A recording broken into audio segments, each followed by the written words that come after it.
Are back. All right, so the server should be good now. It'll be a little late start, as you see. Here we are at 8:27 with the server just now going up. We got 120 laps here tonight. Let's go ahead. Let's give you a quick rundown of our starting grid as we go in. Your first place qualifier is going to be Greg Garcia. Chris Oliver is going to be in second and third. Joe Dinsmore fourth. Justin Anderson and fifth. Blake Ziti sixth. Brandon Bernhardt. Kevin Haas running in seventh. Eighth. Josh Laston. In ninth. Chris Passini. And in 10th. Kevin Schmidt. And 11th. Jason Swan. 12th. Adam Wood. 13th. Kevin Pearson. 14th. Derek Schilling. Marshall Hall and Sean Carmody will take the next row. And Brian McPherson and Tim St. Jean. Ross Gage next to Ed Springer. Carl Henderson with Mike Burgess. And 23rd, John Gordon. 24th, Don Warnke. We have Steve Gottschalk and... myself just disappeared on me there. We have Steve Gottschalk and Dave Naughton going to be in 25th and 26th. 27th, Tony Pannon. 28th, Blake Gordon. 29th, Justin Edwards. 30th, Teddy Weichel. And 31st, Dan Witt. 32nd, Randy Pepper. 33rd, Greg Wellen. And rounding out is going to be Mike Bass in the 34th position. Now, a lot of these guys did not qualify. So let that be known that a lot of these guys did not qualify. Because of that, these guys will automatically be just kind of placed in here. And I'm having a slight issue here. I'm not seeing the number one qualifier in Greg Garcia. I don't see him. He may have been. He looks like he's showing in pit lane, as well as Blake Ziti to be your 33rd and 34th driver. So, little developing story there. Your first place qualifier is not on the track right this second. It looks like he'll be coming out of the pits. Admins may look to try to solve that, maybe by throwing a caution or something of the sort, but we'll have to wait and see how that works.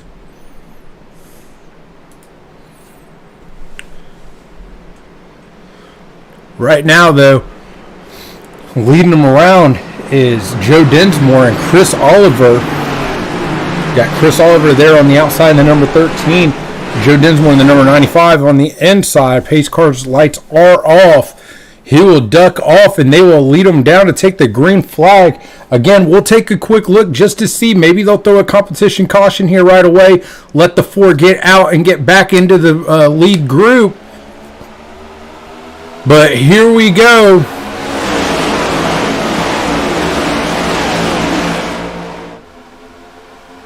Joe Dinsmore, Chris Oliver, side by side heading down into turn one. Chris Oliver gets a nice little gap there. He's got the availability of possibly coming down if he would like. Doesn't look like he's going to take a stick on that high side. He's got the number 73, Justin Anderson, who's a teammate to Steel Horse Racing with Joe Dinsmore. Puts him there. There you see the 13 now jumps down in front of Joe Dinsmore. That's going to allow 73 to get to the outside of him.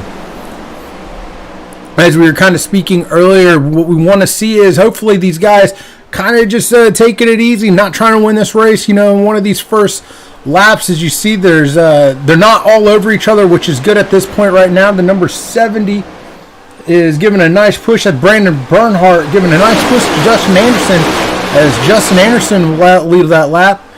As they head back into turn one, that outside looking extremely strong as it was Thursday night at the Duel at Daytona.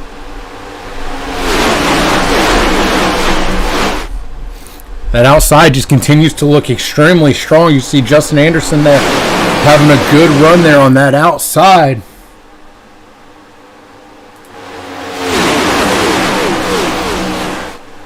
It's nice to see a lot of cars out here. We're looking upwards. 33 cars right now on the track.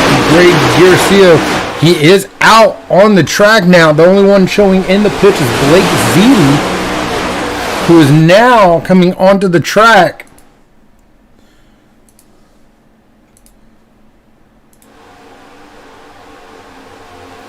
As these guys will try to make up a little bit of this time here.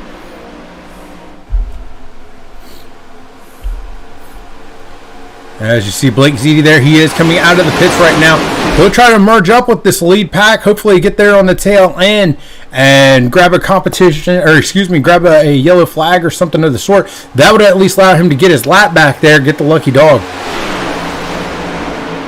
As you see, most of these guys are starting to go single file. Justin Anderson leads this race, getting a nice push from Brandon Bernhardt. Just behind him, Josh Laston and Chris Oliver, both teammates. You see some cars, they get a little squirrely there. They just kind of duck out, get out of the way. They're going to fall back to the back there, grab back into the draft, and no harm, no foul. There's no point in, again, doing anything crazy, trying to jump back in. We're on lap 4 of 120 here at Daytona. All drivers showing a lot of patience up to this point. You see a lot of these guys, for the most part, the field is in a single file there on that low line. That'll allow these guys just to kind of cruise around the track, figure out fuel conservation and everything else of the sort. Also, it'll keep, for the most part, incidents to a minimum.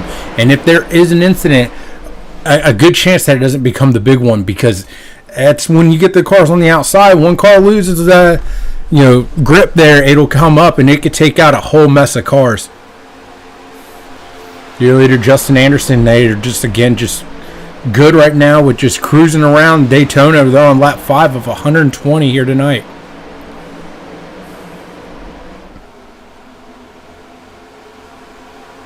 Don Warkey, he's showing in the pits right now, the number 5, as it looks like he's slowly coming back out of the pits. Right now, Mike Bass, a big mover. He's showing up 11 spots up to 23rd. We also have Carl Henderson at 11 spots up to 10th. Ross Gage up 10 spots. He's showing right now in 9th. Some of these guys having some really good runs here at Daytona.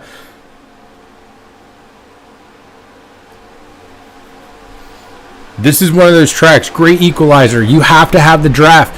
But the thing is, as much as you say it's a great equalizer, you still need to know how to drive within the draft. You need to know how to push and be pushed in this draft. If you take a bump, you got to know how to keep control of your car. So there is a technique to this drafting. Some guys better than others. Right now, the field looks pretty level. Again, they've kind of just settled in. They're all basically in a single file line, just riding around the track. That's allowing them, once again, to just not have to worry about anybody doing anything crazy. But as you see right there, we got two right. The 95, Joe Dinsmore, and the 40, Sean Carmody. Now, for you that don't watch too much racing, Sean Carmody is able to stay up there on next to Joe Dinsmore the way he is without anybody pushing him, because he's side drafting him. He's actually getting a little bit of a pull and a little bit of a run. There comes the 6. He peeks out. Looks like he wants to go with Sean Carmody, as Sean Carmody gets a great run off the side of Joe Dinsmore, and he looks to pull up next to the 31 of Carl Henderson. It is a lonely spot out there by yourself. Oh, Sean Carmody in the 95. Joe Dinsmore just touched just a little bit. Joe able to save it back up. He is back on that low line. He's good to go. But that right there is the dangers of side drafting. You do have to get pretty close to make sure you get a nice pull on them. And you see that draft right there as the 95 just starts to walk away. He's pulling up on the 31. You see the majority of the field right now, lap 7 of 120. They are in single file right now. Single file, just kind of cruising around. Once again, they're just trying to make sure that they don't have any major incidents.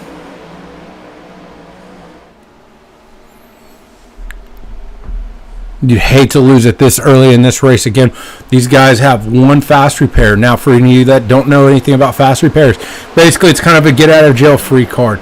If you make a mistake, so you get caught up in somebody else's mistake, you can come in, you can grab fuel, have your fast repair clicked, and you'll have a brand new car just like that. Get back out there. But once that's gone, it's gone. You no longer have any for the rest of the race. As we see, there's a little bit of an incident. That's the number 3, I believe, got sideways. It looked like a little bit of a push. Got the number 3 sideways. No caution out here. No, that was the number 30. No caution right now. Lap 9 of 120. No caution for that. That's the number 29 of Tony Pandon. Getting back out on the track, we'll have to see the severity of this wreck.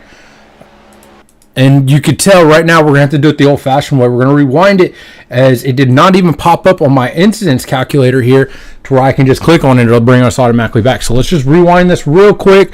Don't really like doing this, especially with the race going on, but let's take a look, see what happened here. So you got the number 29. He's following the number 87. The 82 is getting a nice run. Now, as you see, these guys catch him. The 82 just kind of stabs him a little bit there. Gets him a little bit loose. Comes down, grabs the 82. Everybody else, nice evasive maneuvers, are able to keep it going. The 82 looks like he just slung into the pits there. Oh, he did catch a little bit of the wall. So a two-car wreck, but they were on that low apron. No caution come out for it. And it's definitely going to cost these guys a lot of time. And now caution is out. Caution is out.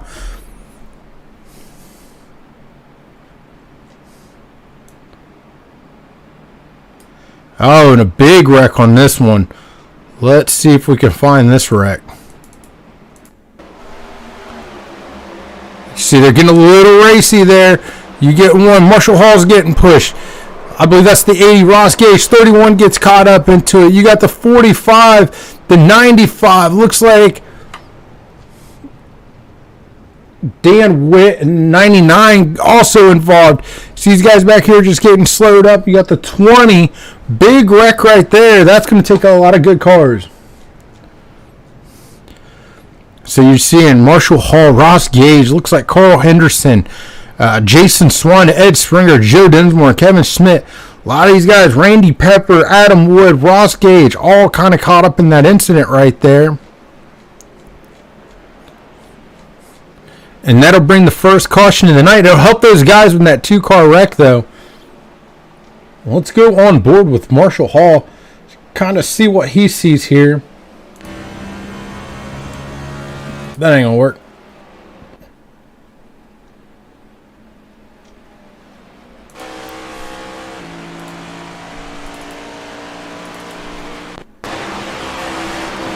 Here you go, on board with Marshall Hall. See, they just got loose there. He got jabbed there by, it looked like the 80.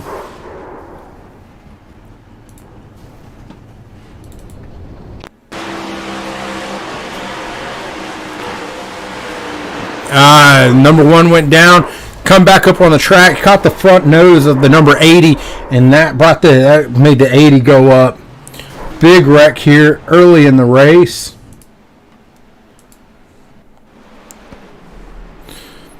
As we are under our first caution right now, lap of 120. Now, once again, these guys do have fast repair, but again, when it's going, it's going. So you kind of have to have a sense of what if you're going to use it or not. Now, this track here, big on aero. If you feel like your aerodynamics are messed up, you're not going to be able to stay up with the draft. You're not going to be able to keep up with these guys. You're going to have to take that fast repair. You're just going to have to. But also knowing that even if you don't take that much damage, don't look like that much damage, you also don't know what kind of damage could be done to the radiator. And if you don't take that fast repair, you could be out there cruising thinking that you're good, and your water temperature goes up, and then you blow a motor. So it's kind of knowing your car and seeing where you're at. Some of it's a risk, some of it's not. But right now, as you see, some guys going in the pits, some guys coming out. Looks like the pace car's lights are off. These guys are about to go back green flag racing. They're here at lap 12 of 120.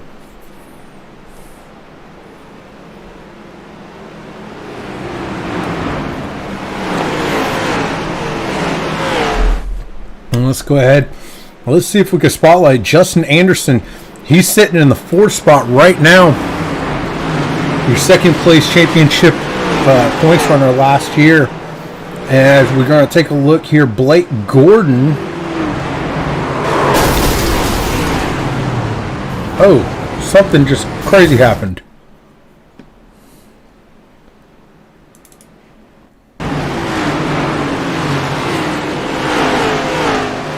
Let's take a look, see what just happened here. Oh, Chris Oliver. Something just happened with Chris Oliver, and he just took out a bunch of cars. Oh, under caution. You hate to see it. go with chopper view here. As you see, Chris Oliver, he just gets a little wily here. I don't know exactly what happened with him here. Comes down, catches the, I believe, 51.45. 70 stops, 91 gets back into the 70. Big wreck right there. Under caution. Pace cars lights are back on. While we got a second, let's hear from one of our sponsors. Hi, I'm Randy from the Guitar Attic. Can we be serious for a second? Are you tired of being a loser? Can't do anything right? Feel like everyone's coming down on you all the time? Well, there's a way out, and I'm going to show you. Hey Mom, look what I learned. That's right, pick up a guitar, learn how to play guitar. Automatically you're going to become a chick magnet. The ladies are going to love you. Your kids are going to think you're cool. So what you need to do is come down here to the Guitar Attic, 16725 Ridgewood Avenue in Daytona Beach, Florida, or go on guitarattic.com and buy yourself a guitar and automatically be the star of your neighborhood. That's guitarattic.com.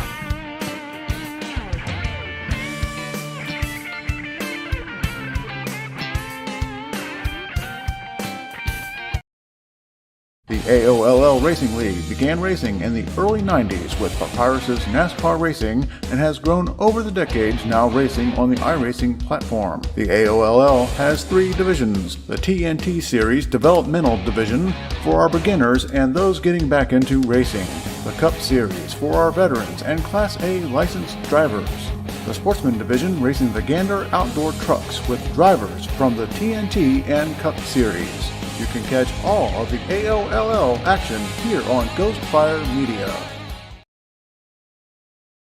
And we're back here. Daytona. Pace car's lights are off. We're going back to green flag racing.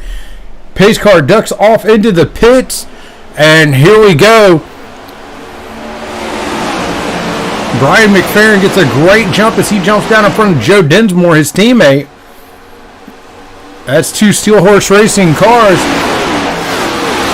There on the outside, you have number 73 of Justin Anderson. Now,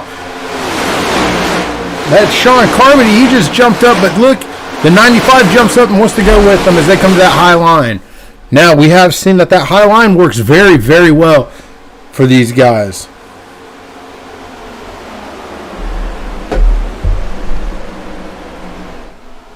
Very well. So, it'll be interesting to see how well these guys actually are able to get some good drafts there. You see, the 7's got a little bit of damage. Makes you wonder if that's going to affect his arrow at all and cause any issues. You see, these guys kind of driving around him. I do believe it may be affecting a little bit of his arrow.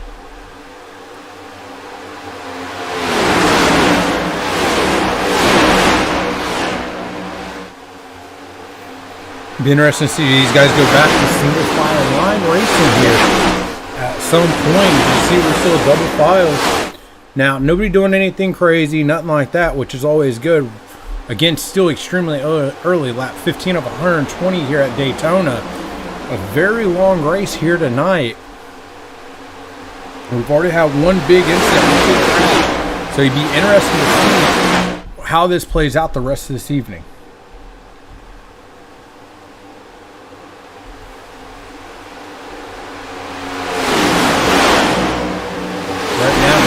The track, the 30, the number 4, Greg Garcia. And we got another wreck happening.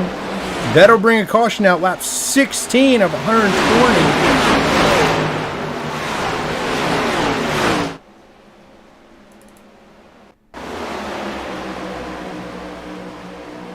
Oh, looks like the 95 just came up a little bit. We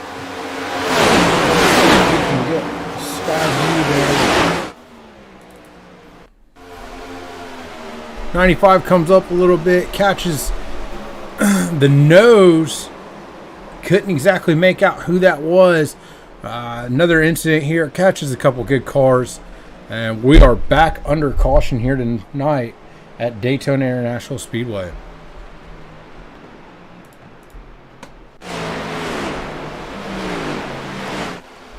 Sean Carmody right now, your leader, followed by Mike Bass, Chris Passini, Kevin Pearson, Dave Naughton, and Joe Dinsmore, Justin Anderson, Josh Lassen, Brian McFerrin, and Brandon Bernhardt round out your top 10.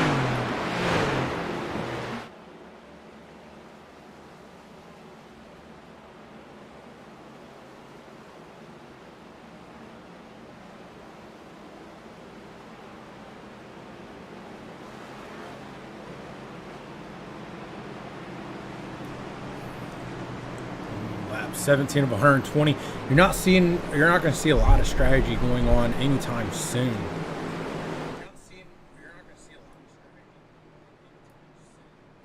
This is still a very early race. This is our third caution of the evening.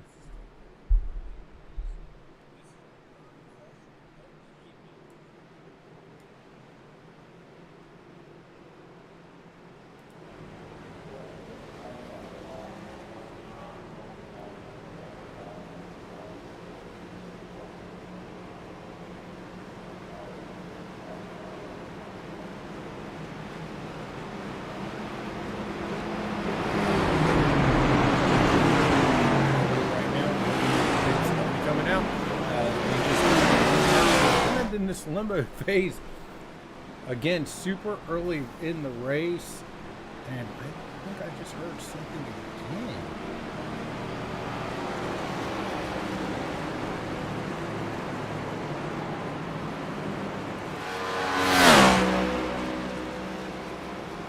Just trying to take a look at it.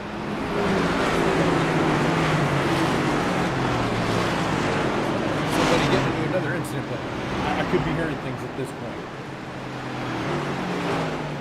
But we look good. We look all right.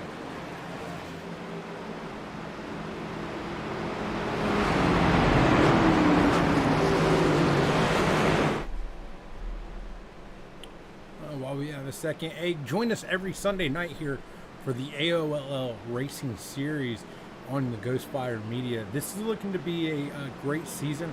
A lot of, it looks like just hiccups, jitters, everything else going on right now. I know these guys are cleaning this stuff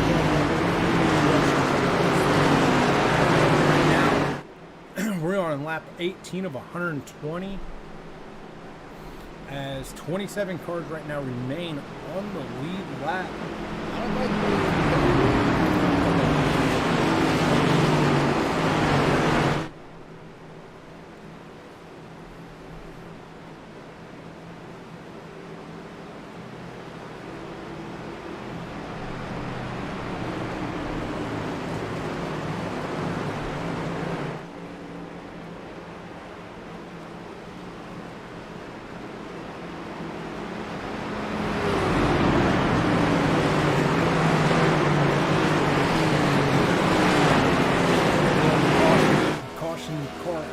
pace cars lights are off, so these guys are going to start lining up, double file. We were about to go back green flag racing.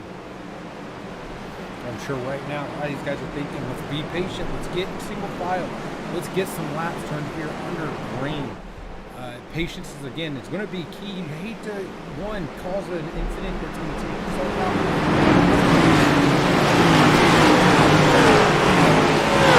long. Patience, patience, patience.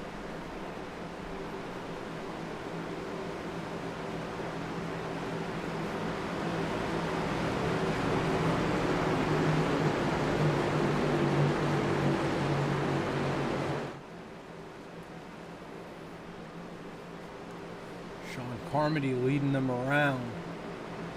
Mike Bass running in second, and third, Dave Naughton. Kevin Pearson in fourth, Joe Dinsmore in fifth. In sixth, Jason Swan, seventh, Ed Springer in eighth. Randy Pepper having a great run here. In ninth, Chris Passini, and in 10th, Josh Laston. Again, pace car's lights are off. He will duck off on this lap. International Speedway for the AOLL Daytona 300.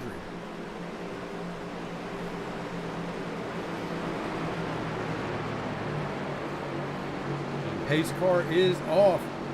Sean Carmody leads him around. Green flag. We are back racing. He gets a great jump. That allowed Mike down. So now he's going to go on that low line. Get to come back down. You've got Dave Naughton there. As these guys are gradually working their way down to that lower line. Now, on that high line. None other than the 12 of Randy Pepper. He's going to 81 to Jason Swan for 96 and 58 jump up. And just behind him, you have Randy Pepper, nice jump. Now, these guys, for the most part, most of them are dropped down, but Randy Pepper remains on that outside.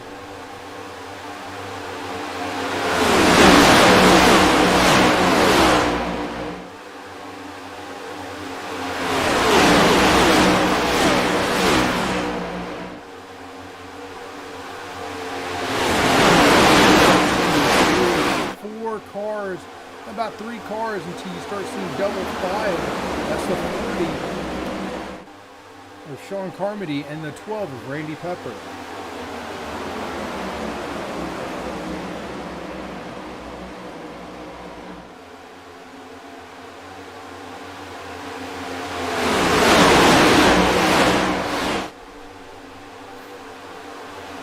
You see that outside line is not looking as strong as it normally or as it was for the duel at Daytona. As that outside line looks to start getting really nice run.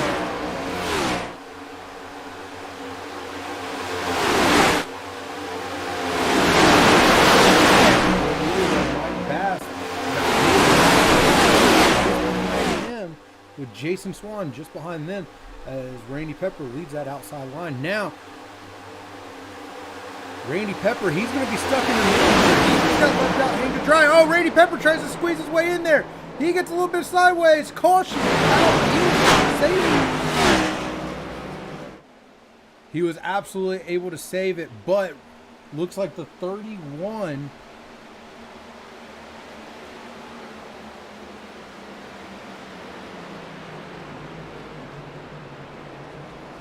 Looks like the 31 got caught up into this here. We take a look. Oh, the 80 runs in the back of the 69, comes down, catches the 31, and that will take Carl Henderson. That's going to hurt his race here tonight. Having a rough night. Please excuse me while I just make quick adjustments.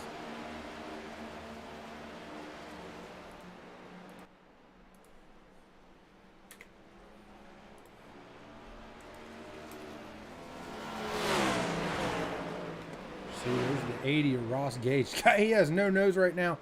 We have a couple more cars like that. Looks like the 69, I believe, just behind him. Showing with no nose. Oh, no, excuse me. That would be the number 34.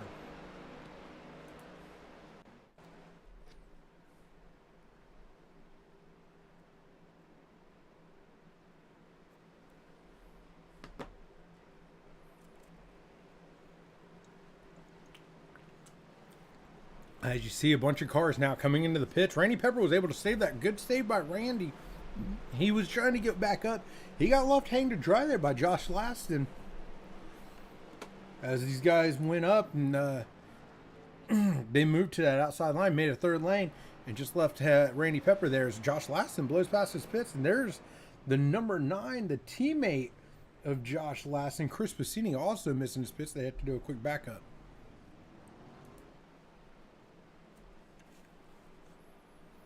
Still out on the track right now, though. Mike Bass, your new leader, or your leader, followed by Dave Naughton, and look who's just moved up 25 spots. Now, Mike Bass moved 33 spots to get to the lead. Dave Naughton moved 24 spots to second. Blake Gordon at 25 spots, running in third. Another big mover there. You got Tony Pandon, 21 spots up to 6th.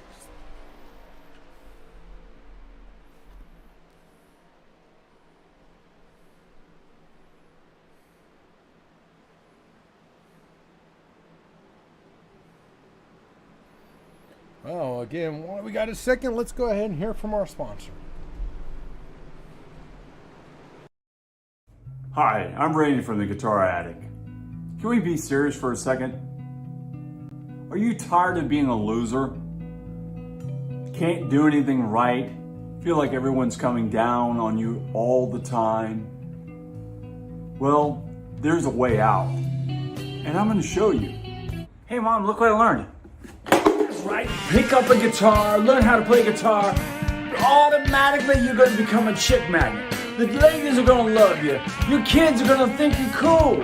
So what you need to do is come down here to the Guitar Attic, 1672.5 Ridgewood Avenue in Daytona Beach, Florida, or go to guitarattic.com and buy yourself a guitar and automatically be the star of your neighborhood.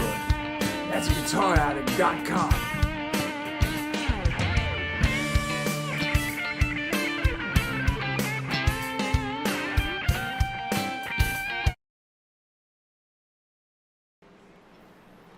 Pace cars lights are off. We are about to go back to green flag racing here, lap 25 of 120 here at Daytona.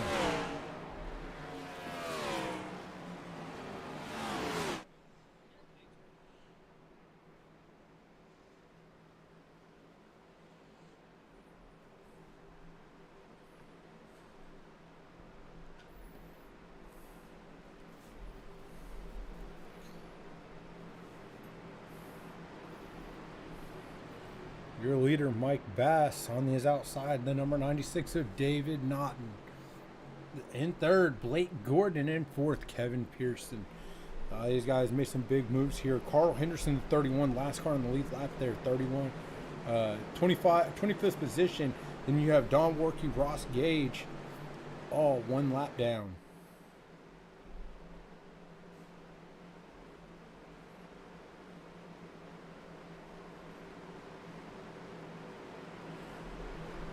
Now, for some of these guys, fortunately, like Adam Wood, he lost his only fast repair in that first wreck. Then he got caught up in that second incident, so he had to go in for some major repairs there. I mean, I'm tracking. He is back on the track here as he's showing multiple laps down, but he's going to come out. He's just going to try to get some laps in and try to salvage as much points as he can for the evening. Green flag racing. Dave Naughton is back on the hammer as he heads down, leading down into turn one. We are right now lap 26 of 120. I've said it once, we'll say it again. Hopefully patience here. Let's see these guys hopefully start coming down into the lane. And let's see if they try to just calm down, get some laps going here.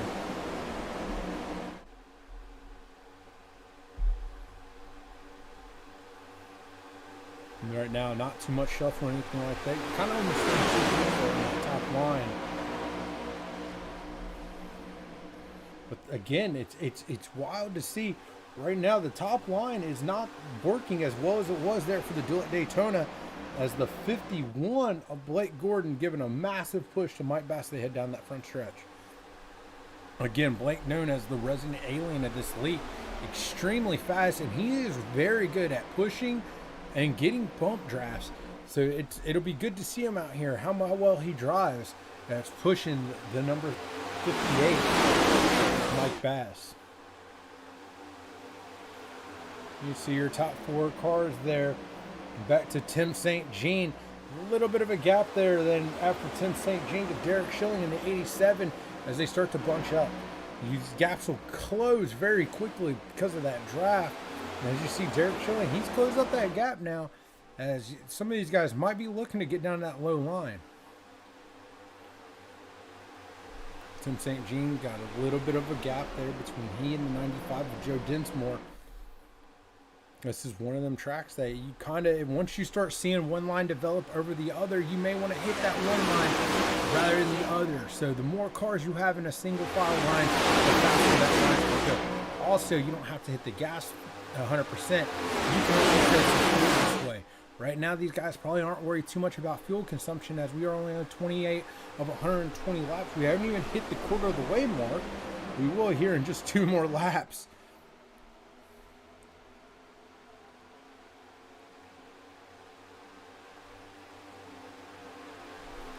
as your front drivers. They just look pretty content right now. They just kind of drive in single file line. As you see, there's a second group developing back there.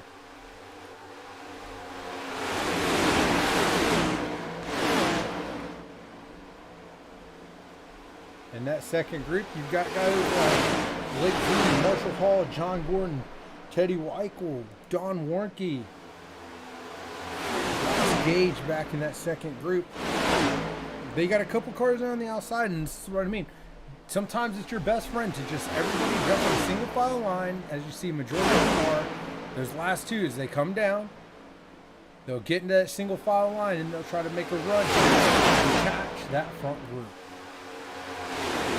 As you see, they still have side-by-side racing going on. Again, not the biggest that we've seen this race, but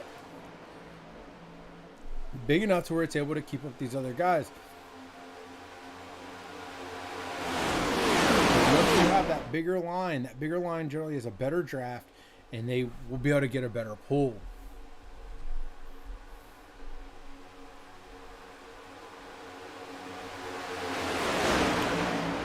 Leader Mike Bass just getting a very comfortable, I want to say a very comfortable push right now from Blake Gordon, Joe Dinsmore, and Tim St. Jean.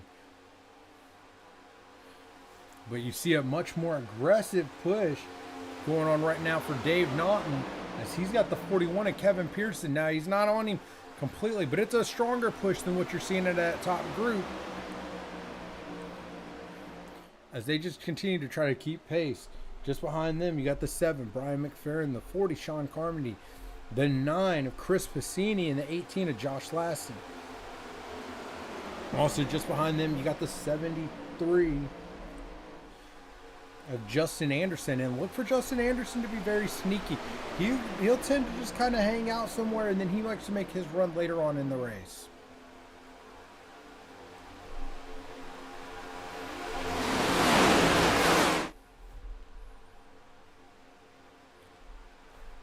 Just over a quarter of the way through here, Daytona.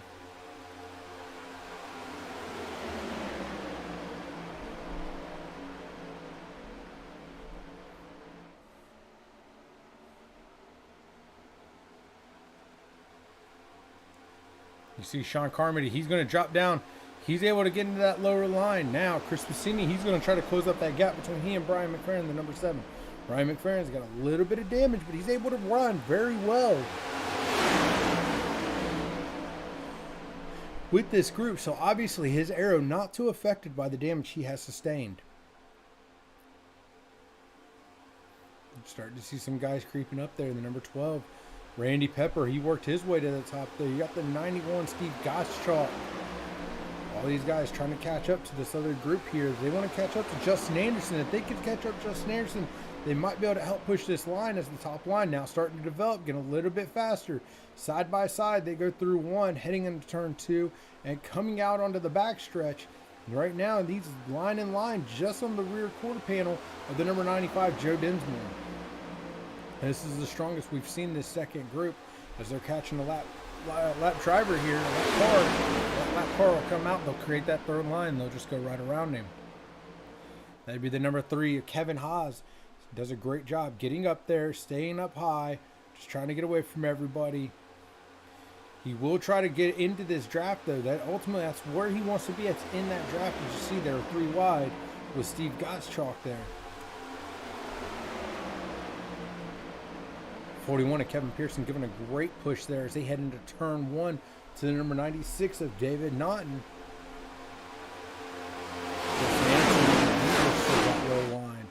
Steve Gottschalk, he's able to clear the number 3, and he's looking to make a run here on that outside, trying to catch this outside group. Oh, the 87 gets loose there. He goes sliding down. No caution. We are still under green flag as the 87 heads toward the inside there.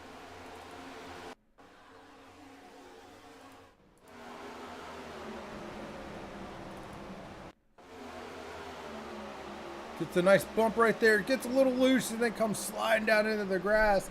able to save it off the wall. No issues right now. He's going to try to get back up on that track with no problem.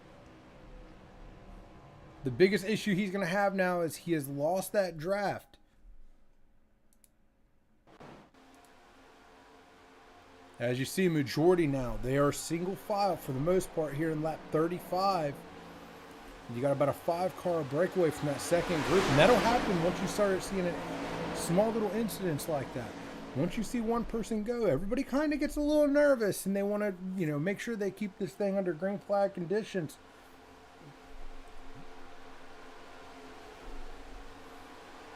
But you got a breakaway of the top 5 cars: Mike Bass, Blake Gordon, Joe Dinsmore, David Naughton, and Kevin Pearson. And Blake Gordon giving a massive push to Mike Bass here as they head into turn 1. Just behind those guys in the second group, you got Brian McFerrin in the 7 leading that group, with Tim St. Jean just behind him, Tony Pandon, and on that low line, Sean Carmody. Then up top, you have the number 70 of Brandon Bernhardt, the 9 of Chris Bassini, the 73 of Justin Anderson, Steve Gottschalk working his way back up. He's just behind those guys. And then you have the 18 of Josh Laston. Sean Carmody now looks like he's going to move up. Side by side is number 6 and 18 almost touch. 31 kind of in an awkward position there. Steve Gottschalk makes just a quick evasive maneuver to avoid anything. I don't know if the 31 could have got any higher there to really help those guys out, but there you go. It spreads out their group once again. Now you got 4 cars, the 79, 73, and 7, as these guys will try to build their own little line here and try to catch this front group. And those 5 cars, nobody running side by side.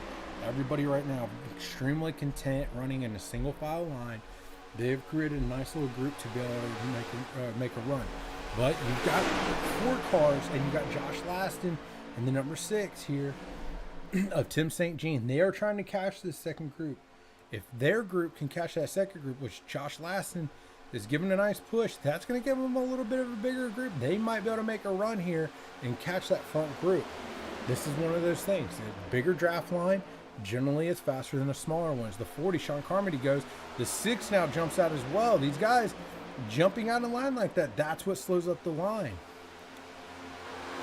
6 going to look to jump back down in front of Steve Gottschalk. Just behind him. Now they're back in single file line as they look to try to push this line to catch that second group. Just behind them, you see another little group forming up. That's 5 cars. Dan Witt, Jason Swan, Randy Pepper, Ed Springer, and Justin Edwards, all in a single file line. That would be 15th through 19th as they are building their line, trying to catch the second group, make one bigger group, and get to that front line, the top 5. We are 40 laps in right now here at Daytona 300.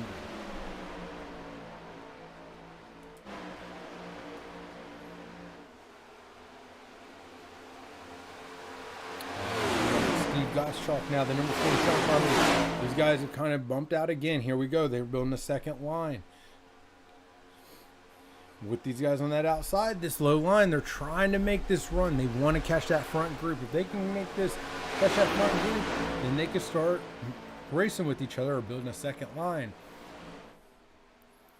Big push by the 9 to the 70 as they come out of turn 3. It does look like they're going to start catching that front group. I believe they are shrinking down that gap between the top 5 and themselves. See, the 9 just gets a little bit of clean air there. Bucks gets right behind number 70, giving them a nice push in turn 1 through turn 2 as they come out on the backstretch. Again, not too aggressive there on that push. Just a nice steady push to help them along here as the 73 just behind him, he starts sucking up to the back of the 9.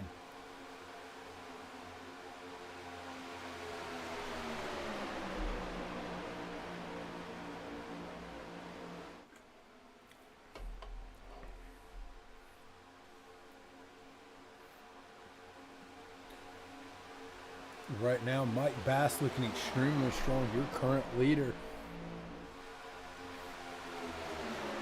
Now, I'm sure once this gets down to these last few laps, these guys back here won't be so nice. You'll start seeing the 51, the 95, the 96, the 41. Teammates will probably try to pair up with each other. and you'll see guys start making some moves here. Again, 41 of 120. You're not going to see that right now, as these guys are just comfortable running in a single file line and trying to break away from the second group.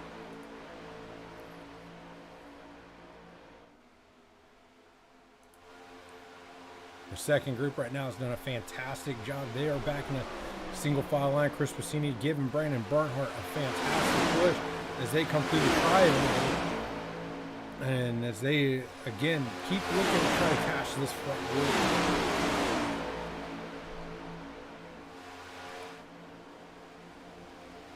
Your third group here, Dan Witt, Randy Pepper, Ed Springer, Justin Edwards, and Jason Swan. They remain in single file. They are, again, just trying to keep up. The big thing is you sit here, you keep up best you can, hope for a caution. Caution comes out, then it'll automatically get everybody back together. Or even better, pit stops. When pit stops do roll around, if these guys pit, are they going to be able to catch them based off of pit stops? Maybe have a better pit stops. People make mistakes. It happens all the time.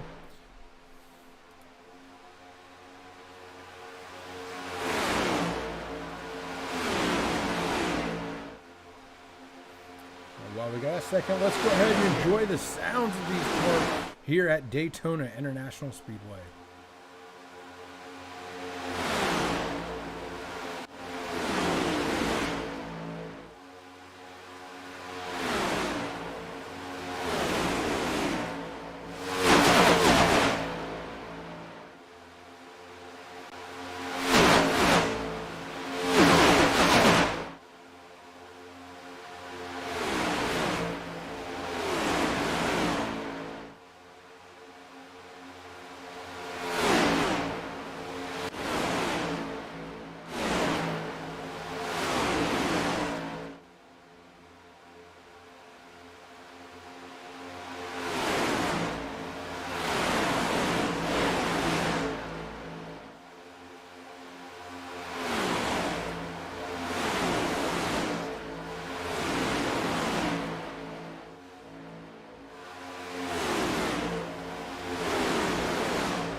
Nothing sounds better than stock cars running almost 200 miles an hour on the restricted plate track.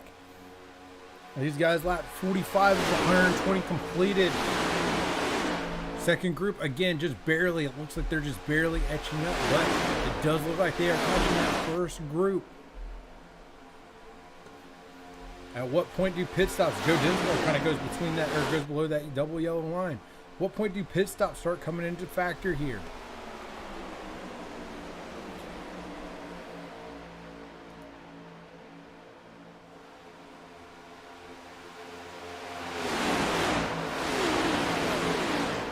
Here we go. We're starting to see just a little bit. Here goes the 96. He's coming down. Dave Naughton. He's going to be the first one to pit. Does anybody go with him? No. He's a lone driver, so he's pitting all by himself here. That may hurt him in losing the draft. You got the 58, Mike Basto out there. Joe Dinsmore. Now, with them pitting, head about that second group. Now, we have a gigantic train coming through here, as these guys have caught back up to him. Once again, it'd be interesting to see, though. You've seen one domino fall. Early pit stop, Dave Naughton into the pits. When do these other guys start pulling off here? And when they do, are they communicating? Who's communicating with who? Dave Naughton, he's got teammates out there, but nobody came with him. So do any of these other guys go? When they do their teammates go? There's a lot of strategy to this. Dave Naughton could be left out to dry by himself, being as he was the only one. As we see a couple lap cars, they're going to get down onto the apron, get out of the way, and let these guys keep going here.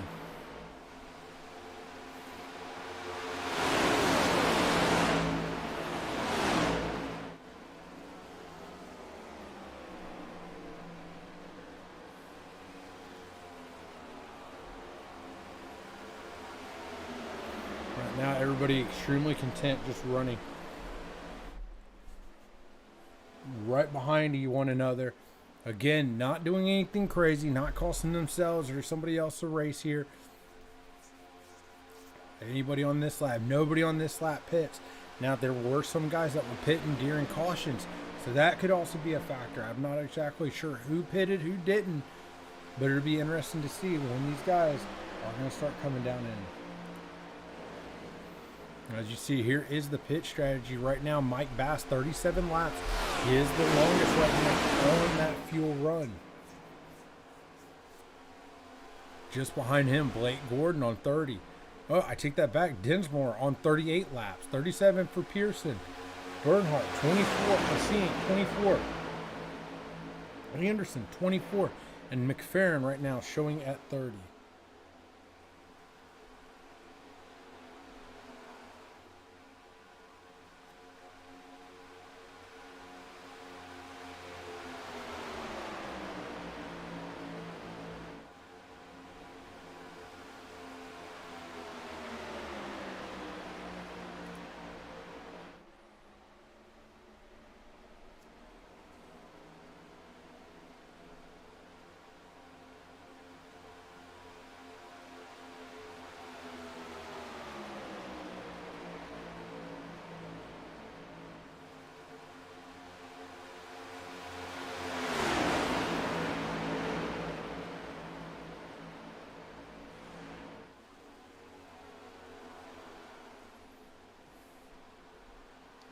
Oh, looks like we have a car ducking out here. He's not going to the pits, though.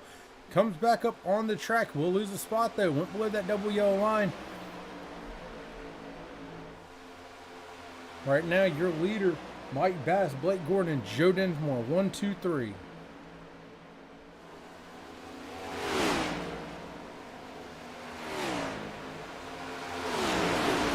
For the most part here with your top,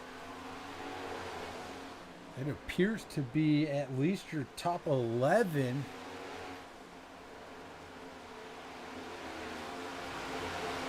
Yeah, your top 11 at least.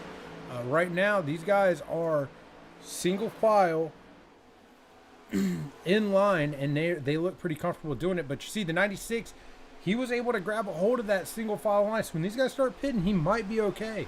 He might be able to come back around and catch these guys within the draft.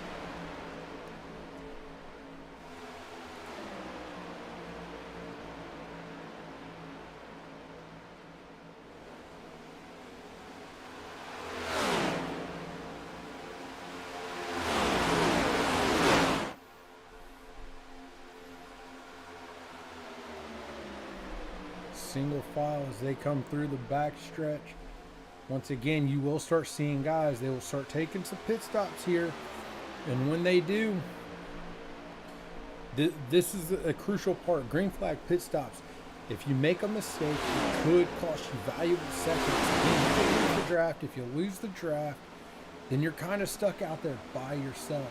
Nobody wants to be stuck out there by yourself. Once you are, you're slow. I mean, it could be upward of 10 miles an hour difference, depending damage and everything else on the car, if you have it.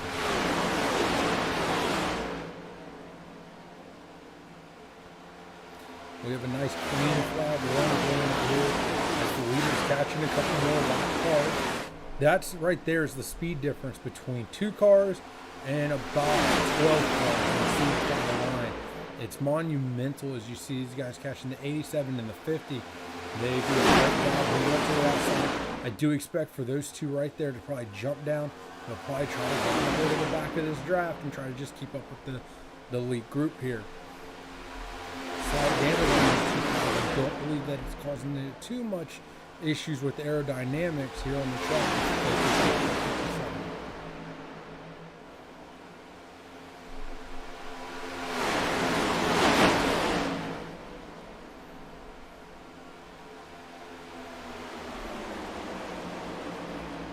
As you see, these front guys have just been extremely patient with each other.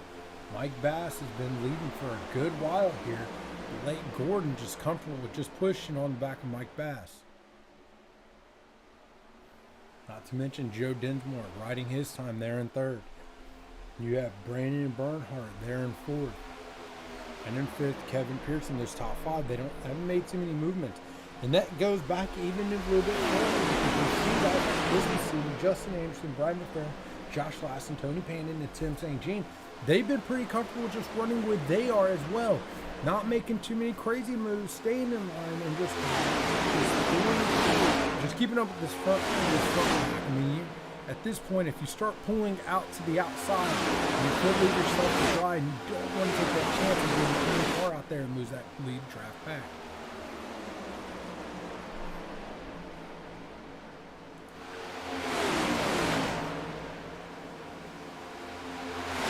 Turn 3, heading through turn 4. Here we go. You're seeing the 2 lead cars. That's Blake Gordon. That's also Mike Bass. They head into the pits here. So your top 2 cars heading into the pits. Mike Bass misses his pit stall completely. Blake Gordon makes a good stop here. Mike looked just a little bit lost on where his pit stall was.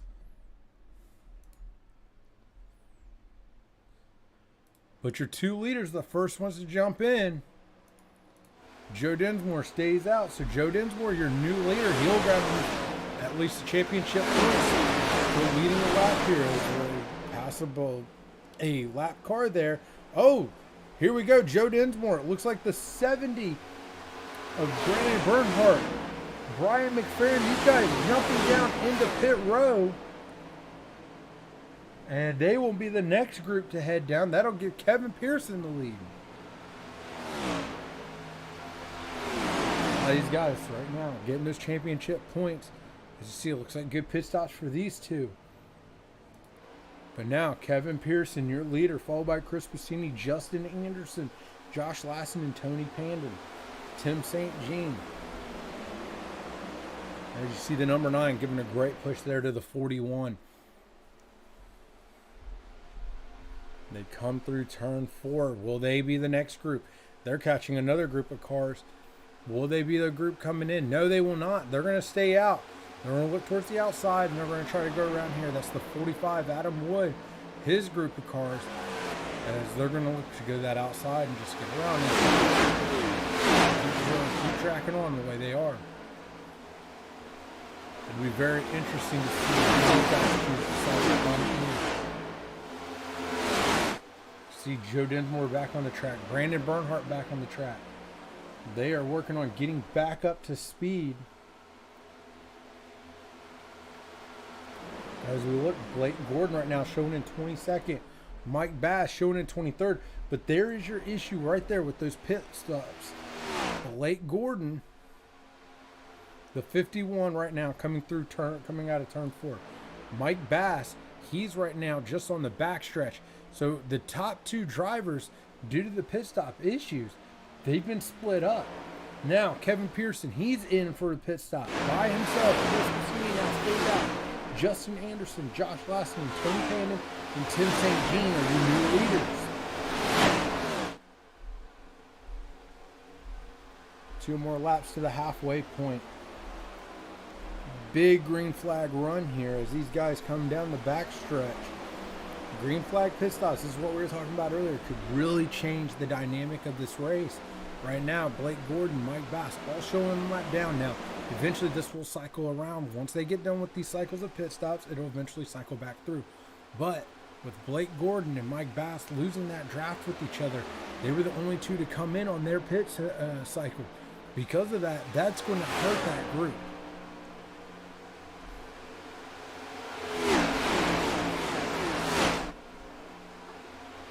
And while we have a second, let's go ahead and hear from one of our people. The AOLL Racing League began racing in the early 90s with Papyrus's NASCAR Racing and has grown over the decades, now racing on the iRacing platform. The AOLL has 3 divisions: the TNT Series Developmental Division for our beginners and those getting back into racing, the Cup Series for our veterans and Class A licensed drivers, the Sportsman Division racing the Gander Outdoor Trucks with drivers from the TNT and Cup Series. You can catch all of the AOLL action here on Ghostfire Media. We're back. reached the halfway point. Lap 60 of 120 here at Daytona International Raceway in the day AOLL presenting the Daytona 300. Your leader, Chris Bassini, followed by Justin Anderson and Josh Laston. Tony Pandon hanging on there in fourth. Tim St. Jean, he looks like he's lost the draft just a good little bit here. Massive group of cars. We have one going off the track. Now the 96. We've got the 6. The 50 is going to avoid it all. What a job avoiding that wreck.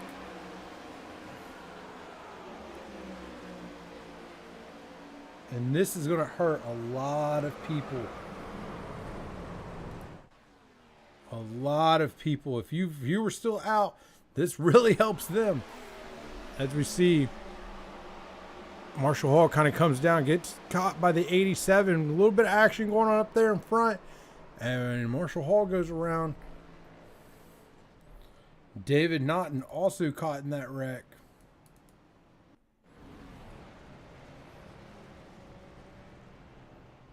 As he runs backwards all along the wall. Now, here at lap 61, your leader, Chris Bassini, followed by Justin Anderson, Josh Laston, Tony Pandon, Ed Springer in 5th. In 6th, Dan Witt, Sean Carmody in 7th. And 8th, Justin Anderson, Jason Swan in 9th. Randy Pepper in 10th. Tim St. Jean in 11th. In 12th, Joe Dinsmore, Brandon Bernhardt in 13th. And in 14th, Kevin Pearson. This is what I meant. It's going to hurt a lot of people that did pit. So you have John Gordon in 15th, a lap down. Teddy Weichel, Blake Zede, Steve Gottschalk, Brian McFerrin, Blake Gordon, Mike Bass, Dave Naughton, Ross Gage, Marshall Hall back to 24th, and Don Warkey in 25th.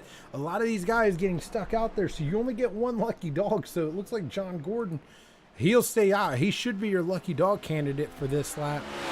Assuming he was not involved in that wreck at all.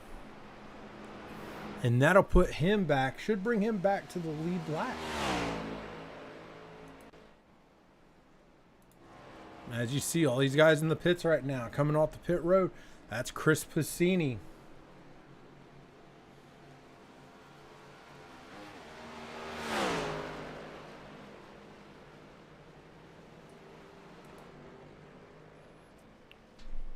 See the 95, Joe Dinsmore coming in.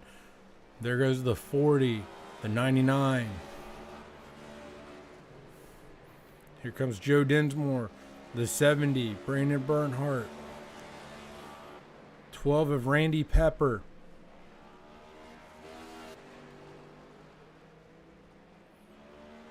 .41, Kevin Pearson. It's like the 80 of Ross Gage, the 96.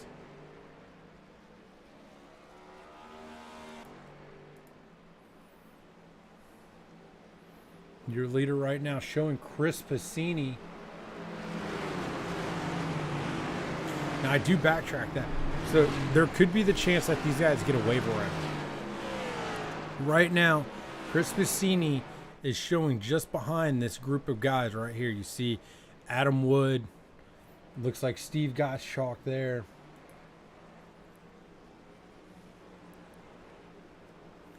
Blake Gordon's in that group. Looks like Mike Bass. So some of these guys, there goes Adam Wood. He's getting a wave around. He's going around. Steve Gottschalk getting a wave around. He's going around.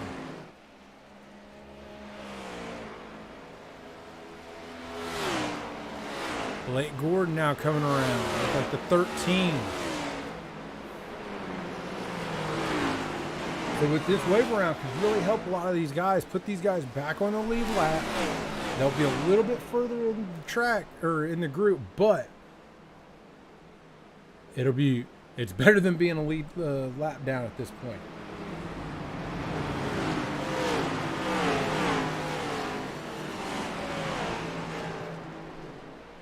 We are just over halfway here at the Daytona 300. Your leader, Chris Bassini, followed by Josh Laston and Justin Anderson. Tony Pandon, Dan Witt, rounding out your top 5.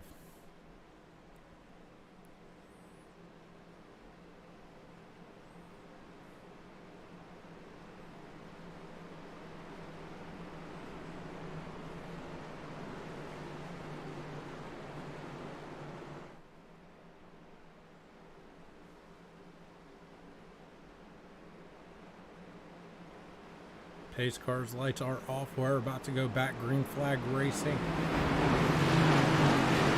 Now the good news with this is I'll be sneakily optimistic. Generally in short track racing they say cautions breed cautions.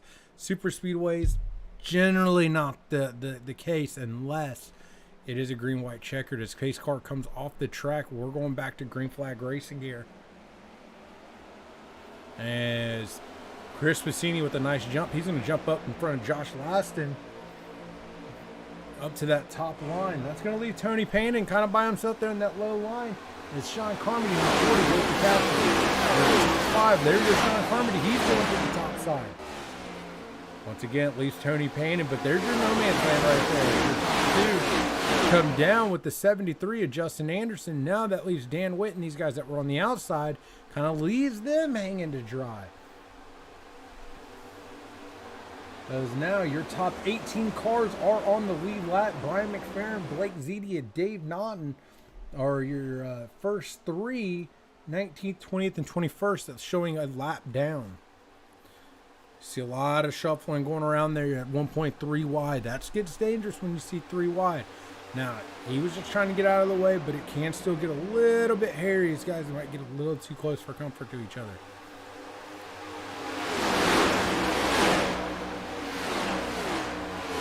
Also back there, Marshall Hall 1 lap down. He's trying to fight back into that lead lap. He would like to be up there trying to contend for the win here at the end. At the end of the day, those guys are on their own race. Those guys will fight, and they will battle out to try to make sure they're in that lucky dog spot. But right now, setting pretty, Chris Passini in the number 9 with Josh Laston just behind him, giving him a nice push. Teammates there helping teammates. You also have Justin Anderson just behind him. Looks for the high side. Looks to go move up in front of Dan Witt. Did not make the move. Dan Witt there just beside Tony Pandon as these guys head down the front stretch as they come down into turn 1.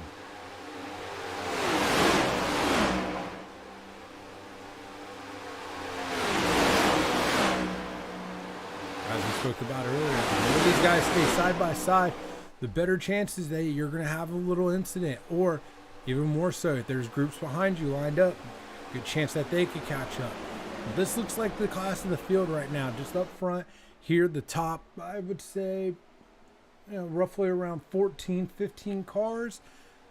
As Carl Henderson's up, just getting out of everybody's way. He'll let these guys go by. Well, I take that back, 14, 15 cars. Right now, they're 15th, Tim St. Jean. He's back here in this second group. We see Adam Wood heading down towards the pits. Blake Gordon kind of in a no-man's land here as he's sitting here. He's getting a nice push. I believe that's the 87. It is. Giving him a nice push as they're coming down through here, but only a 2-car draft. Blake is losing that front draft quite easily as they start to line up in single file line. Once that front line lines up in single file line, these guys will start moving. It's going to be hard for Blake to catch back up to these guys, especially by himself. Now, what will be Blake's saving grace? You see there, got the 40, the 70, the 96, all on that outside. That's going to help. But with these about top 7 cars in a single file line, it could help them. And you see that gap breaking up a little bit from where the group is running side by side. And they're starting to pull away from that group. That's this right here. Again, this is what happens when you start racing side by side with one another. You can start seeing a little group just start pulling away. Luckily, 95 starting to pull back up onto the 16 of Ed Springer. The 40 doing a great job here, side drafting, able to really keep up with these guys, making a small run here on that outside. If you've never been side drafted on, it's very, very sketchy. And cars kind of try to suck together, and that's when you start seeing them kind of moving inside and out because they don't want to touch.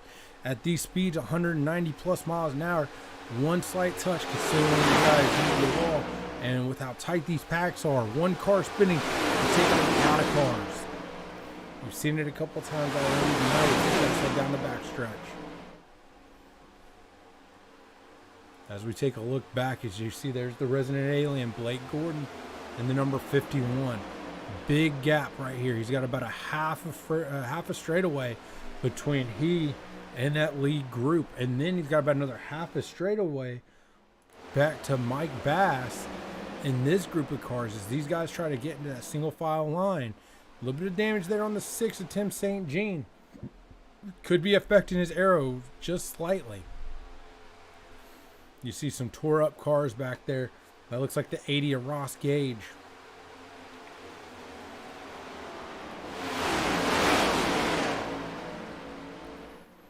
As you come back up here to the front, your leader, Chris Bassini, followed by Josh Laston, Justin Anderson, and Tony Pandon. Just behind those guys, that's where you have Sean Carmody, Ed Springer running side by side. The two Endeavor cars of Brandon Bernhardt and Sean Carmody really making that outside line work very well for them. As you're starting to see cars shuffle around, there goes the 73. He's looking towards the outside. He's going to jump in front of Sean Carmody, and he's going to try to get that push and see if he can make a run towards the front. Makes that jump to the outside. Now the outside line just on up just a bit, but they'll start getting a little momentum here as they are side by side with the fourth place car, Ed Springer. Your top three cars, Chris Bassini, Laston, Pannon, they are having a strong run. Here comes Ed Springer. He's getting a nice run here as he tries to come up to the back of these guys. You see 18, Josh Laston, all over the back of the number 9 as he's pushing him through 3. Oh, and here goes the wreck. There's 40, the 70, 12. Caution is out.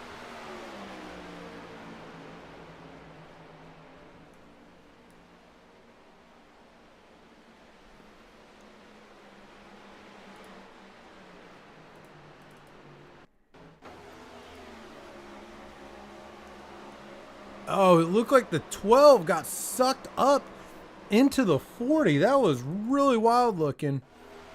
As we see right here, he kind of moves up and then just got sucked up, gone to the side of him. Catches, I believe that's the 81 there.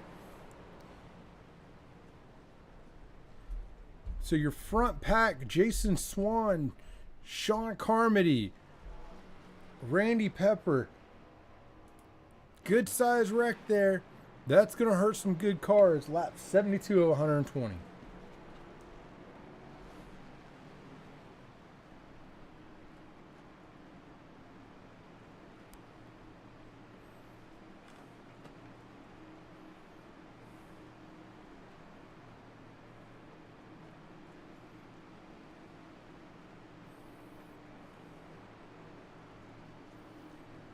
It is kind of funny right now watching the 18. That's Josh Laston pushing his teammate, the number 9, and Chris Bassini. When Chris Bassini has a gigantic picture of Josh Laston's face on the car. Now these guys head down pit road. Looks like Kevin Pearson, the first one to stay out. That's going to help him go up. But you got Chris Bassini, Josh Laston, Joe Dinsmore, Justin Anderson, Ed Springer, Brandon Bernhardt, Steve Gottschalk, Tony Pandon, Tim St. Jean, Dan Witt, Justin Edwards, Mike Bass, Randy Pepper, all these guys in the pits right now. Right now, the only one showing staying out is Kevin Pearson.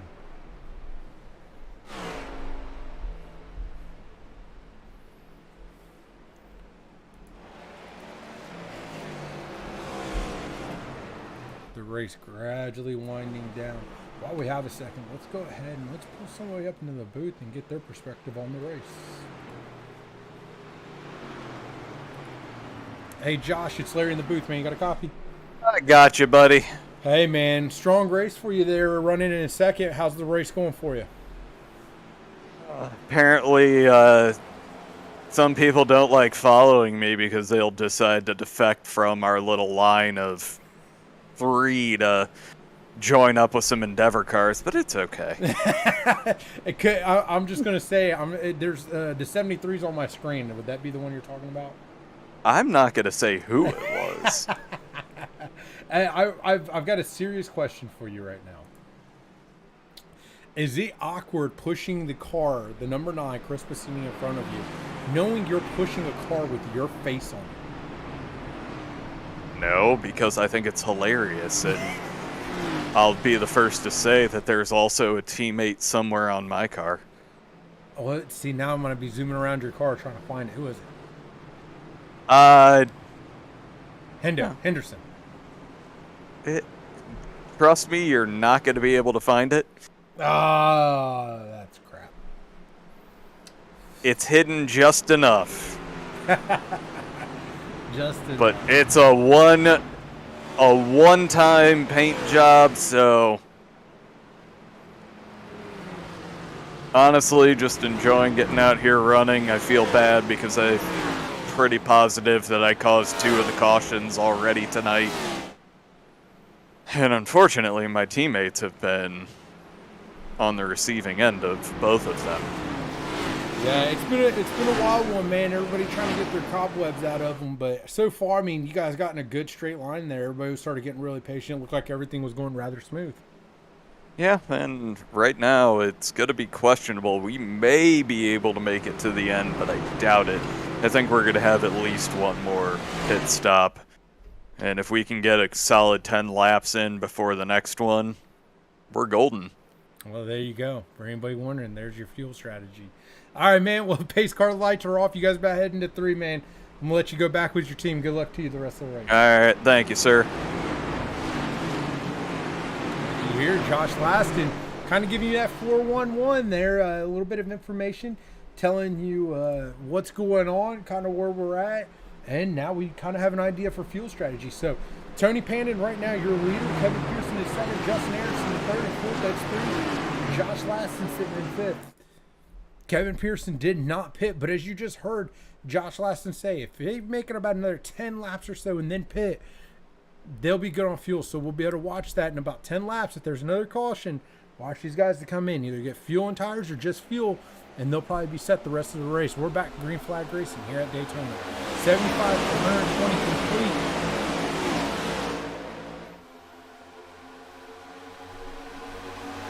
Your leader right now, Kevin Pearson, making a strong run there on that inside line. The inside line working very well. That outside line not going away there on the 29. The outside 29, Tony Pandon, he's getting a nice push from the 16 of Ed Springer. And just behind them, they have the 95, 91. But the 73 of Justin Anderson giving a massive push to the 41 as they head into turn 3 coming out of turn 4. Side by side, they're going to come out of turn 4, head down the front stretch, and they'll head into that tri-oval. As you see, there's not a lot of people right now moving that line. Interesting strategy right now. You kind of see where they start developing over, and it looks like that was the first dominator fall. Tony Pandon looked like he was going to drop, but he didn't. Your top 4 cars. Now, they won't pull away. That's a big line of cars behind them. So here comes the 99 of Dan Witt. You got the 51, Blake Gordon. You have John Gordon pushing, son pushing father, or father pushing son here as they come down this backstretch.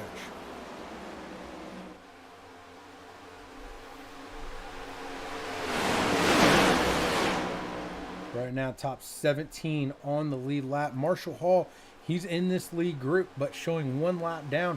If there is another caution, that should bring Marshall Hall back on the lead lap. Looks like he is on the lead lap. I may digress on that one. My timing and scoring showing me something a little weird. We'll verify that and let you know here in just a second. Bottom line looking really well, though. The 41 getting a nice push from the 73. The 9, the 18, 99, 51, 19 as they head down that backstretch. Again, you start seeing a little bit of a gap there. Top 4. Just a little bit of a gap, but here comes the 99. Pulling up just behind them there. Blake Gordon giving a nice push. So yes, Marshall Hall in 18. He's showing 1 lap down. Naughton 1 lap down. McFerrin 1 lap down. 3 drivers right now, 1 lap down. 19 is, the 99 was sideways. He took into the 51. No caution. Dan Witt able to gather it back up. It's not showing here on my stuff. Let's rewind this, take a quick look. what happened.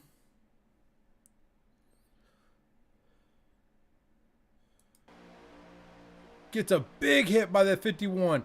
Comes up, hits Blake Gordon. Looks like the 16 got it. The 95 just missed it. But that's going to help the lead group get out in front of these guys. Dan Witt able to save it from too much. A lot of damage to the 51. 51 coming into the pits now.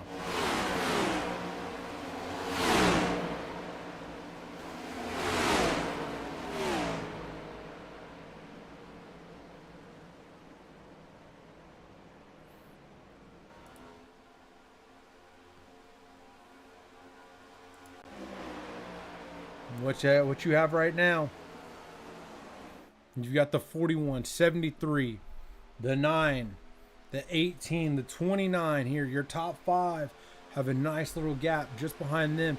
You got Joe Dinsmore, you got Steve Gottschalk. Then you've got Dan Witt by himself. Then you have a gap pack here. Mike Bass, Brandon Bernhardt. But Brandon Bernhardt just went around him. John Gordon now a little bit back. Dustin Edwards a little bit back. So you start seeing these guys spread out, but right now your top 5 drivers are in single file line as they look to pull away from the rest of this field. 40 laps remain here tonight at the Daytona 300. Long race, war of attrition out here. And right now you see just some slight mistakes really taking out some good cars.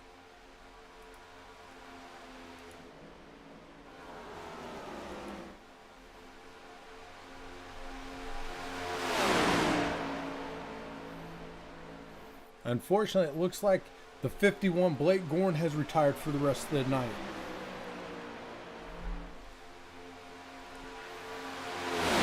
Rough start to his points night here tonight. But as you see, your top 5 just content with just pushing each other, getting away from the rest of the group. There's no big group behind them. You got, like I said, you got Joe Dinsmore and then you got Steve Gottschalk, but it's 2 cars trying to catch 5 cars.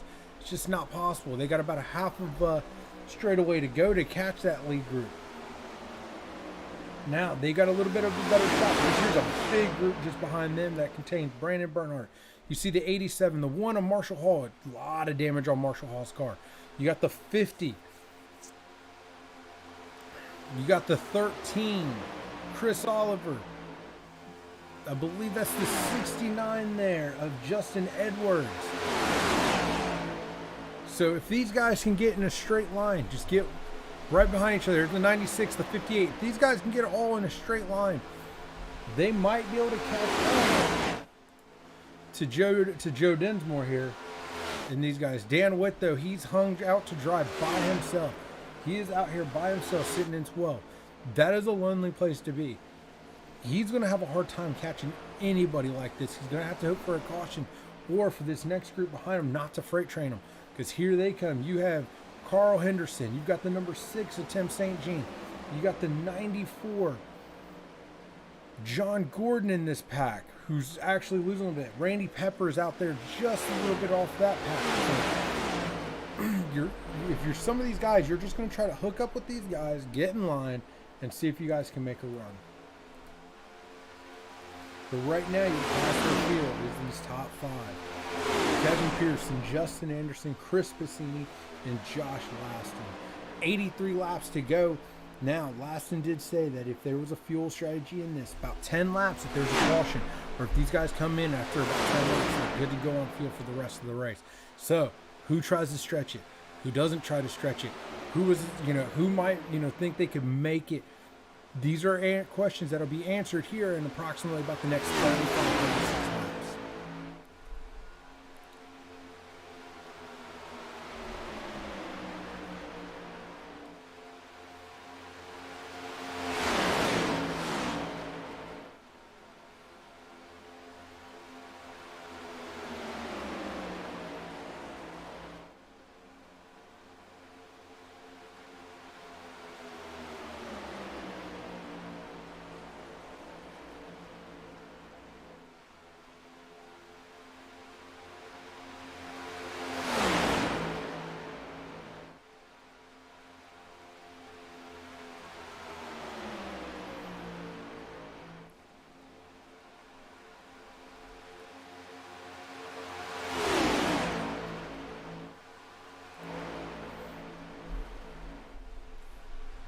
We are 85 laps complete. Daytona International Speedway. Your breakaway of 5 cars. Caution is out. Caution has come back out. This is going to help get this pack back together. But also know, here we go, the 13. He gets loose. Oh, catches the 69. Hits the 5. The 1, I believe that is there.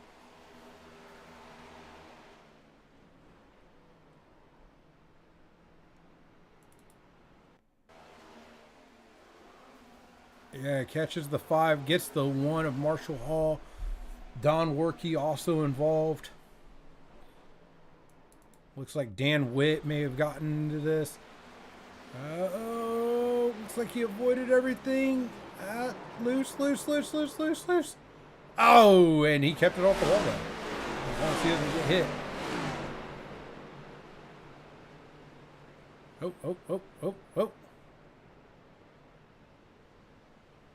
Oh.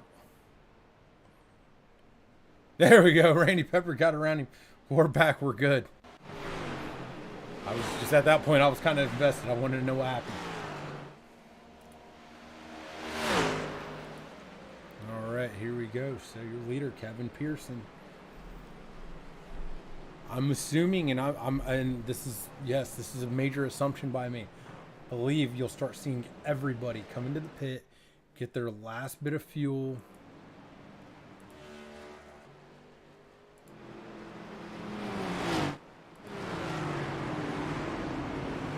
See who comes, who doesn't.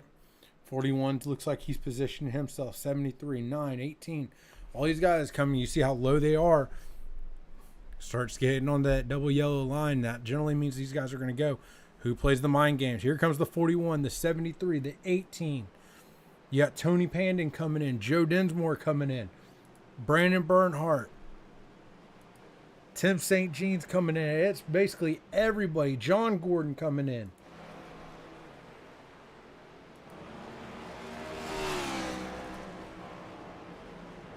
Now, who wins the race off pit road?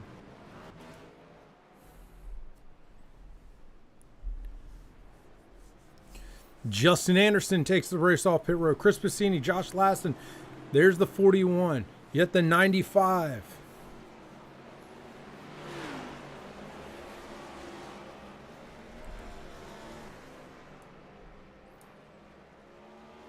So your new leader now, Justin Anderson, after a great pit stop. Chris Passini in second, Kevin Pearson, Tony Payne, Josh Lawson, Joe Dinsmore, Mike Bass, Brandon Bernhardt, Blake Ziti, Steve Goshawk, and John Gordon there in 11th.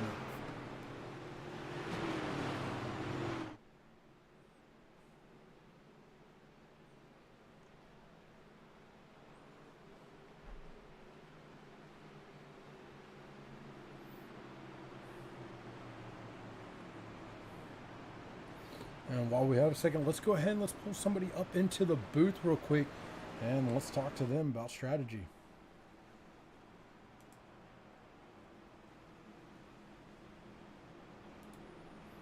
Hey, Tony, it's Larry in the booth, man. You got a copy?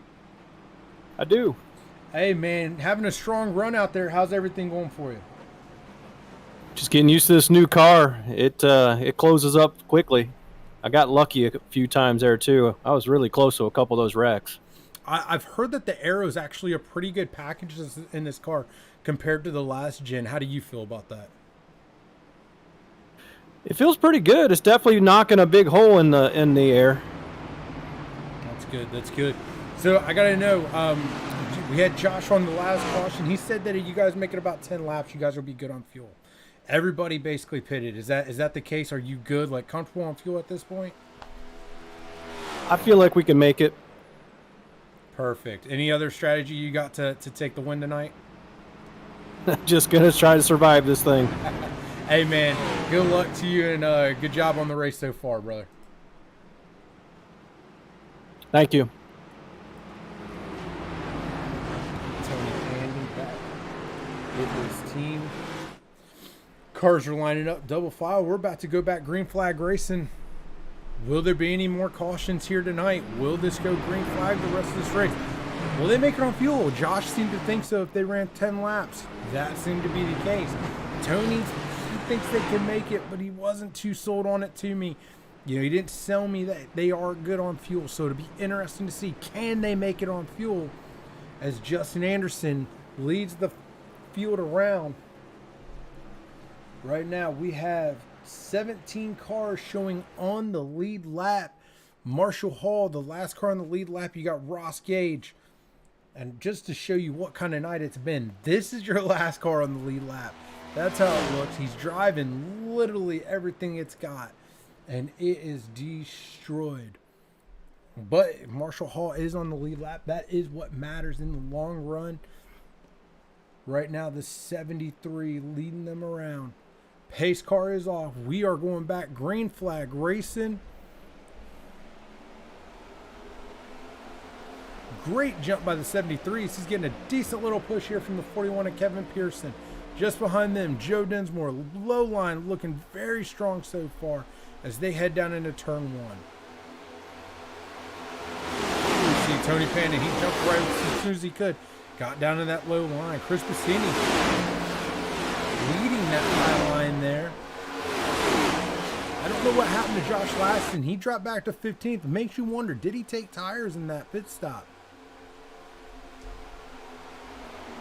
Your top group right now, Passini, you got the 29 Tony Pandon, you got the 50 of Blake Ziti. They are the only three there on that top line. Will they try to go? Look, the 19, he looks towards the top side. That's Endeavor trying to catch up to Endeavor. Will Brandon Bernhardt there in the 70. He's on that low line. Will he try to come up and try to help these guys out? Well, you see it starting to break. This group is starting to break away from the second little pass here. In here, you got Tim St. Jean, you got Randy Pepper, Dan Witt. These guys, Justin Edwards, right there. These guys they're running side by side. They need to get in the single file line. They get in the single file line. They got a shot to catch this other group.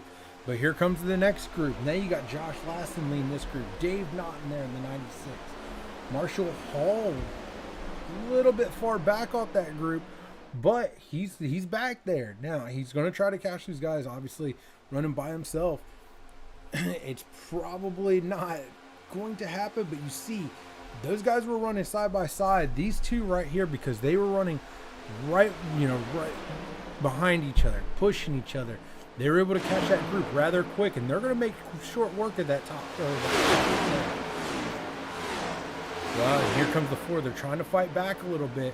They're not as tight as they could be. Josh Laston, he's leaving Naughton up there to dry, and if he does, that's going to hurt Dave Naughton. But Josh Laston, he sneaks back up there, looks to try to pull Dave Naughton. Dave Naughton going to try to catch up to him.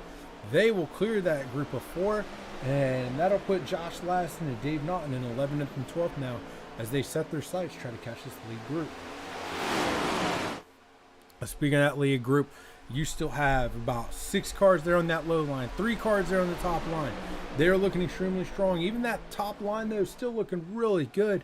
As you see there, that's Chris Passini right now and the lead there in that top line.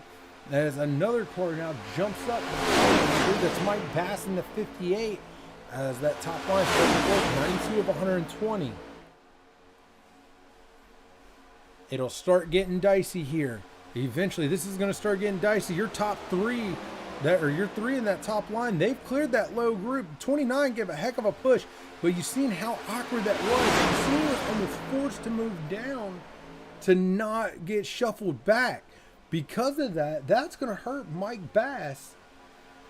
And I believe that's Tony Pandon up there. As they are right now the only two showing on that outside line. I think what they just did right there is they just showed that outside line will work. It will work. And if it works, they could make something happen here. Looks like there was a little bit of an incident here. Randy Pepper in the 12. Let's just take a quick look. Slams in that side wall. Comes shooting down. Looks like he jumped into the pits real quick. So, yeah, took a tow. Jumped into the pits real quick. No caution out. They're back to. They're going to stay green flag racing here on lap 93.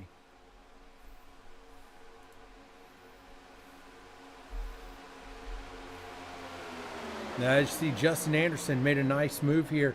he was able to get around them. Let's just see, there it goes. Move to the outside of the 41. They're going to lead the 50 and the 9 hanging here as the 95 also there pushing. They got a nice run. This is the paths for the lead again.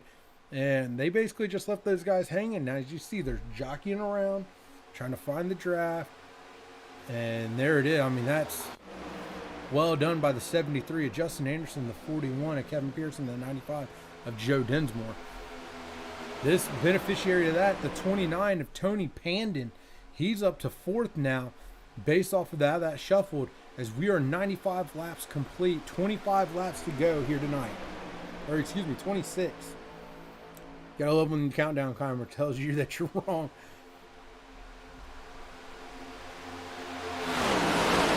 These guys starting to settle in here. Here's your big line of cars. These guys are in a single file line. If this does hold, if these guys stay like this and they don't get too racy, I could see these guys running like this for probably around the next 10 to 15 laps. The reason being, run like this, don't cause any incidents, don't let these groups behind you, because you got to remember, there's still some guys that are fast back there. Josh Laston with Dave Naughton, they're about a turn away from this group. But caution comes out, you've brought 2 more cars into the mix. Oh no, Tony Pandon. We have the 70 of Brandon Bernhardt. No caution. Brandon comes shooting back up on the track.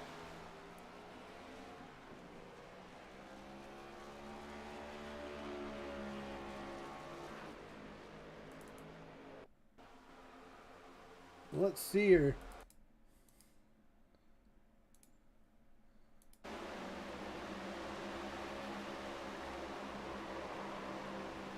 Looks like Tony just got into the side there just a little bit. 3-point just for a second. That's the 9 Chris Piscini, kind of poked up. Oh, Piscini was there, kind of got loose. The 70 trying to avoid everything, got loose, hits the back end. No caution out, 24 laps to go. And as you see, there's Brandon Bernhardt. He's going a lap down because of this. That quick. Went from on the lead lap to 1 lap down. Now, your front-running cars. Chris Piscini fighting on the outside over Justin Anderson. You have Blake Zede, Kevin Pearson, Joe Dinsmore, Mike Bass, Steve Gottschalk. All here, the top 7 cars in one group as these guys are fighting. Now what you're seeing back just a little bit, John Gordon, he's slowly getting caught here by your next 2 drivers. This is for 8th place if they can catch him. I don't foresee him to being able to put much of a fight. There you go, not much of a fight. Josh Laston and David Naughton just go right up underneath John Gordon. John gets behind him, hoping to catch a little sniff of that draft. It looks like he might have got a little bit. It'd be interesting to see if he could pull up to the back of these cars. If he can catch to the back of these cars, that'll at least give him 3. Not going to help him that much against that big giant line of cars up there. That is well away from these guys, but it's still worth that shot. I don't think he got enough of it. It looks like they're starting to pull away.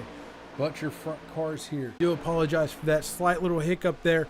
There was a little bit of a hiccup in the network here. Everything's back up. Everything's good to go. Do apologize once again for that, ladies and gentlemen. We are at lap 21. Lap 21 to go. 21 laps to go. Chris Piscini leads, followed by Blake Zede, Mike Bass, Joe Dinsmore, Justin Anderson, Steve Gottschalk, and Kevin Pearson. Top 7 running away with it. We've seen Chris Piscini has been very strong out front. He has been very strong all night out front. Be interesting to see. Can he hang on to this? Can he continue to show that strength? But you have teammate with teammate here just behind him. They're on that outside. That's the 95, Joe Dinsmore, the 73 of Justin Anderson. Oh, and it looks like the 50 of Blake Zede. He started to move towards that middle line. That was a really weird motion there. And the outside line is going to get the run. You also got the 91 there. That's Steve Gottschalk. He is also a member of that Steel Horse Racing with Kevin Pearson as well. So that's 4 Steel Horse Racing guys there up front, just taking that lead. Chris Passini is on his own for the CCR team. Endeavor has a representative there with Blake Ziti, and then Mike Bass of No Pants Racing. So really, these 3 guys, it's 3 lone wolves on different teams, and then 4 Steel Horse Racing guys. Really strong showing by the Steel Horse Racing group.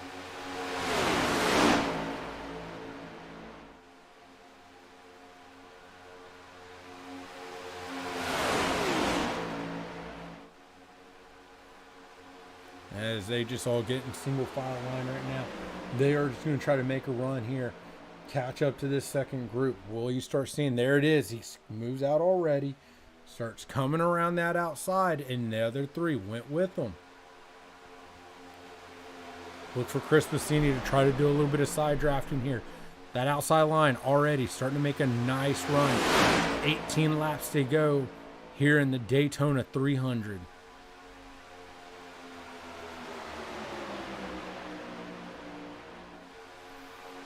Now, the question is, when we watch the duel at Daytona, your winner there, the 95 of Joe Dinsmore, he took a push from his teammate, the 73, to take that win.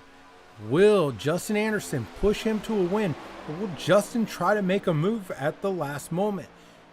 Will Joe try to block it? It'll be interesting to see here coming towards the end with 18 laps to go.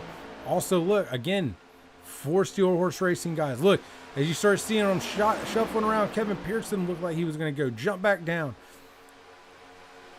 On the outside now, Chris Passini, Blake Ziti, Mike Bass making a run here on the outside with 17 laps to go. They are side by side coming into turn 2, coming out of turn 2. Caution is out.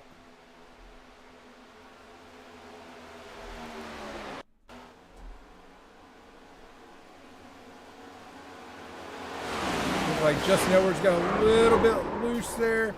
Come down, catches the 94, causes a wreck.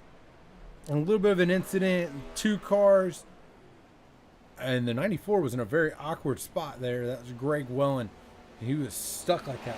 Really awkward place to be for the poor guy. But we are under caution here. 17 laps to go. And let's go ahead. Let's take one more commercial break and hear from the league. The AOLL Racing League began racing in the early 90s with Papyrus's NASCAR Racing and has grown over the decades, now racing on the iRacing platform. The AOLL has 3 divisions: the TNT Series Developmental Division for our beginners and those getting back into racing, the Cup Series for our veterans and Class A licensed drivers, the Sportsman Division racing the Gander Outdoor Trucks with drivers from the TNT and Cup Series. You can catch all of the AOLL action here on Ghostfire Media. We are back under caution here tonight. Your leader, Chris Passini, and in second, Joe Dinsmore. 15 laps to go. Let's go ahead and let's have a talk real quick with Justin Anderson. Hey, Justin, it's Larry in the booth, man. You got a copy? I do indeed, sir. How's it going? It's going fantastic. Car's looking strong out there, man. How's it going for you tonight? The Postal Service, as always, is delivering on time. It's been a fun race so far. The strategy's been really interesting. Unfortunately, the green flag strategy with people on different pit cycles was interrupted by that caution, but I think it's going to be an intense last 15 laps or so to go. I envision a lot of pushing around, and so it'll be interesting to see how it plays out. Yeah, I definitely think there's been some a slight aggressive racing, some kind of, I want to say, crazier moves, especially early in the race, but it seemed like you guys settled in there. What did you guys start preaching, maybe being a little bit patient? No, I think especially the people that I've been running around, Steve, Joe, Chris Bassini, Blake Ziti, it just everyone kind of realized, wait, lap 10 is not really the time to go 3 wide. So maybe after half the field got wrecked, it was time to stop that. So I feel like no, so far as I know, nobody in the race chat was saying anything. If they did, I didn't hear it. It's just it became common sense when you only have one quick repair. If it's gone already and it's lap 110 of 120, it's time to back it down and make some smarter moves. Yeah, absolutely, man. Now, we watched Thursday night at the duels. You pushed your teammate, Joe Dinsmore, to the win there. I got to know, you've been pushing him here the past almost 20 laps. Are you going to push him to the win if you can, or are you going to go for it? I will. Whoever is in front of me is getting pushed to the win. That's all I'll say about that. If it's Joe, great. If it's Bassini, whoever ends up in front of me is getting pushed to the win. I'll be interested to see that. Hey, man, it's been a lot of fun here tonight, and good luck to you the rest of the race. Thanks. Have a good one, sir. It'll be interesting to see. I'll tell you one thing. Justin Anderson's a man of his word. So if he said he's going to push that person to the win, I'm intrigued to see if that'll happen. We'll have to wait and see. Now, Chris Bassini now, he is your leader. Joe Dinsmore, Blake Ziti, Justin Anderson, Mike Bass, Steve Gottschalk, Kevin Pearson, Josh Laston, Dave Naughton, John Gordon, Tim St. Jean, Tony Pandon, Brandon Bernhardt, and Dan Witt, all on the lead lap. All these guys now are with each other again. This should make for a very exciting last. Looks like it's going to be 13 laps to go by the time we go back green flag racing. Pace lights are off, so it'll be really interesting to see how this plays out. It's going to be a big group of cars now. We're looking at least 14 cars, plus the lappers that are still on the track right now running. Will we see aggressive moves early? Will we see people be a little bit patient still? Will they go 3 wide? All those are about to be answered here in just a few minutes. Again, pace cars lights are off. We're about to go back green flag racing here at Daytona International Speedway. When we go back, it'll be 13 laps to go.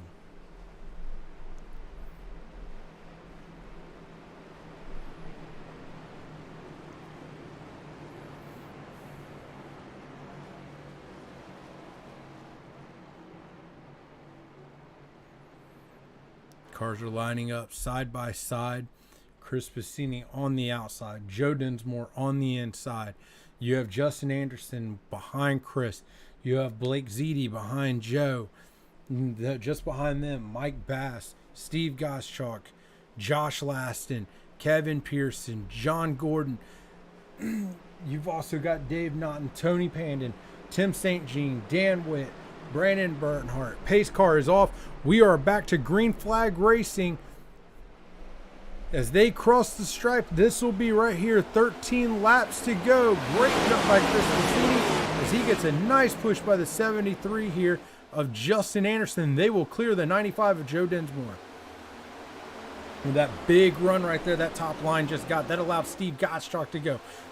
Even Josh Laston now, who you seen earlier, wasn't even with this lead group. Definitely benefited from that caution now. He was able to clear that bottom group. As you start seeing them shuffle around, who comes down low? They're single file. Some cars jump out. I believe that is Mike Bass just jumped out into that second line. He's got a couple teammates up there now. Will his teammates come with him? I believe so. There you go. You see the Wheaties car coming behind him. Tony Pandon just behind him. They're starting to link up. You're starting to see the NPR team linking up. Justin Anderson, though, giving a gigantic push here to Chris Bassini as they head down into turn 1 with 12 to go.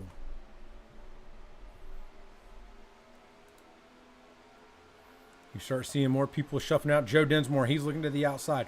Just behind him, you got Blake Ziti in the number 50 car. Kevin Pearson, they are now looking towards that outside. They're going to slide up in front of the NPR team as they're going to create a little bit of a line there, and that's going to help them start pushing on these other guys. You got about 5-6 cars there on the outside as opposed to 4, as we talked about earlier. Well, there goes the NPR guy. He comes down to that inside, so he's going to leave it 3 people up there outside. Blake Ziti, Joe Dinsmore, and Kevin Pearson. And that shifts the powers there. Now the power goes to that inside line. And as you're starting to see the 58, the 29, these guys are making a little bit of a run here on that inside as they go side by side with Joe Dinsmore and the boys on the top line. Just behind them, you've got the 19, John Gordon, Brandon Bernhardt, Dan Witt. Those guys are not out of it. They are still there. They've caught this lead group. They're in that draft, but they are on that low side. Dan Witt looks high. With 11 to go, the 95 is really getting a nice run here on that top line, working extremely well with the 50 of Blake Ziti, the 41 of Kevin Pearson. Now Dan Witt, he works his way on that outside there, as that outside looking extremely strong here for 4 cars. As you see, 4 to 9, I believe it is, 4 to 8. Counting people shouldn't count in public. But they were looking extremely strong. Half the cars on that top line, but again, able to use the side draft, staying in line. They are really working here. As Dan Witt now, he falls back a little bit. He jumps down to that low line. Josh Laston looks towards that high line. He looks like he wants to jump up front of the 95. Your top 4, though, they are staying in line. John Gordon just getting a little squirrely there. Able to bring it back. He's saving it. He's just fine. Number 58 now. He looks towards the outside. He decides not to. Mike Bass jumps back in. Tony Pandon staying behind him. 9 laps to go here tonight. Daytona. Your leader right now. You see guys starting to look. There goes the 58. He jumps to the outside again. Joe Dinsmore is going to sit right there. He's going to take with Mike Bass, and then you got the 50. But Joe Dinsmore, he gets a little sideways. He goes sideways. Joe Dinsmore, caution is out. That's going to hurt. His car he took a good licking on that one. Comes down, hits the 70, hits the 50, 41. Gets John Gordon just a little bit. John goes up into the wall, loses his front clip. That will hurt your chances here tonight. 8 laps to go. We are back under caution with 8 laps to go.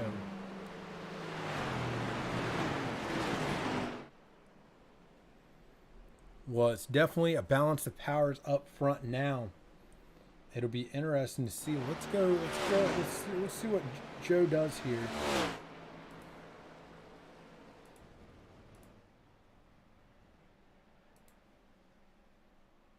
See, the Endeavor car is all in the pits right now.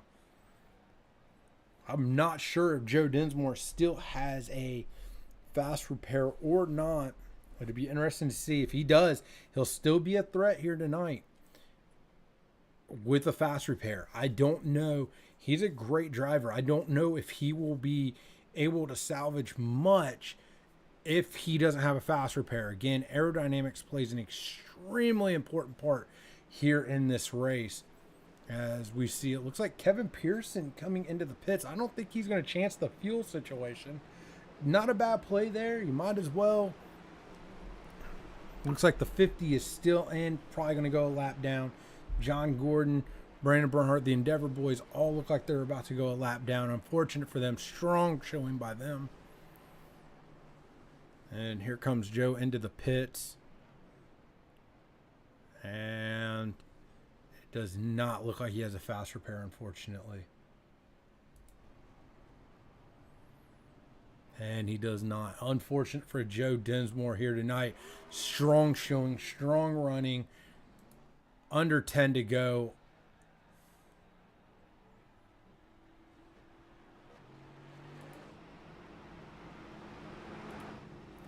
As we have 7 laps to go. The remainder of this race.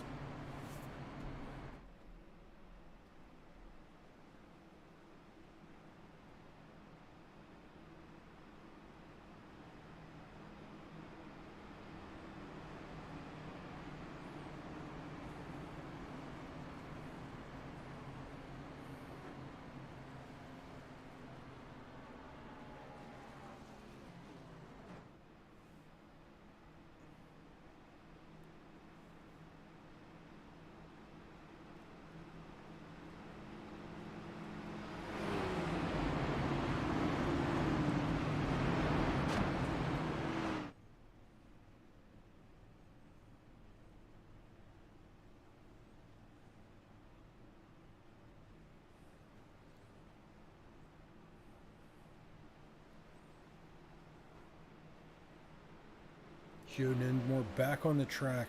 A lot of heavy damage here.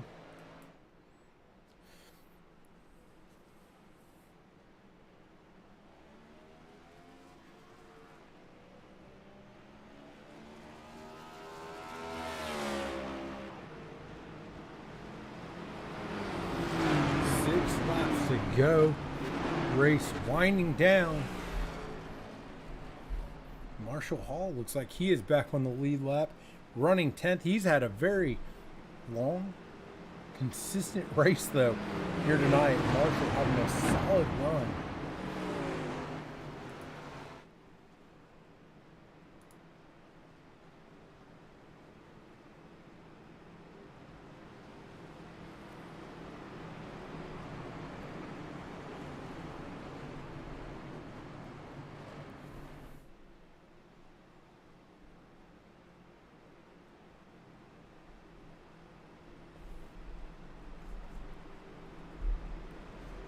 Your leader, Chris Piscini, Justin Anderson in second, Steve Gottschalk in third, Josh Laston in fourth. It's pretty wild to see teammates split there between Piscini and Laston, with Gottschalk and Justin Anderson. But just behind them, two No Pants Racing boys, you have Mike Bass and you have Tony Pandon. So teammates linking up there. Just beyond that, Dan Witt. You've got Tim St. Jean. Pace car's lights are off. It will duck off this time. When we go back to green flag racing, we will have 5 laps to go.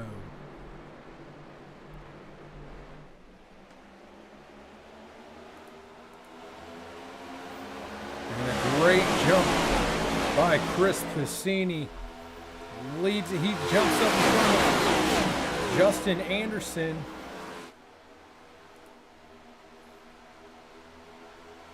As you start seeing a little bit of shuffling going on here, I don't think you're going to see too many people being extremely nice now.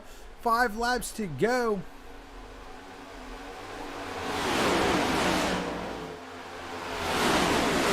With 5 laps to go, Justin Anderson pushing on Chris Piscini. There on the outside, the 18 of Josh Laston. Josh Laston trying to make that outside line work. Nobody going to let him get down. Comes down, gets a little bit of a draft here. He's just going to try to get a little bit of a side draft. He's getting a nice push though, however, from the NPR team as they head into turn 1. Right now, Justin Anderson just all over the back of Chris Piscini. Massive push. There you see Josh Laston works his way in front of Dan Witt. He's going to come down to that low line. NPR team looking towards that outside. Josh Laston able to get down there. He's going to be able to move up to 5th position though. I thought he was going to lose a couple spots there, but it doesn't look like it. He moves up, able to get to 5th position. I believe that is Mike Bass there on the outside right now, kind of getting left to dry. It is the 58 with Kevin Pearson.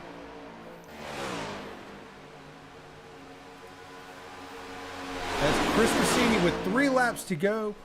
3 to go here at Daytona. Tony Pandon looking towards the outside. He looked towards the outside, seen the lap car, decided against it, went ahead, moved back, but there goes the 29. He jumps out, links up with his teammate, the number 58. But he just got left out to dry by Marshall Hall. Marshall Hall ducks down. I believe Marshall Hall had a fast repair and was able to use it, and that car looks darn near, it looks brand new. So Marshall Hall, look for him to be a threat here with a nice, darn near new car, as he right now running in 6th position. He's been floating around all night. And running about midfield, he's seen a lot of damage on him earlier. Thought he didn't have any fast repairs, but he just bided his time. Here he is near the end. He's running up, catching this lead group. 2 laps to go. Chris Piscini leads, followed by Justin Anderson, Steve Gottschalk. Now, the NPR team, they're sitting in that high line. With 2 to go, does Steve Gottschalk right now, does he look to go to the outside?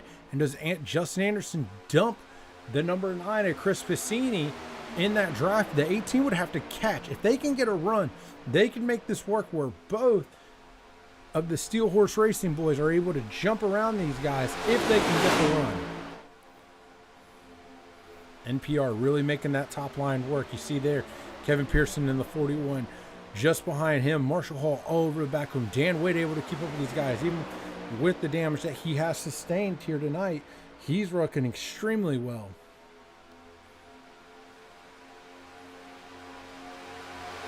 One lap to go. They are on the backstretch. Who makes the move?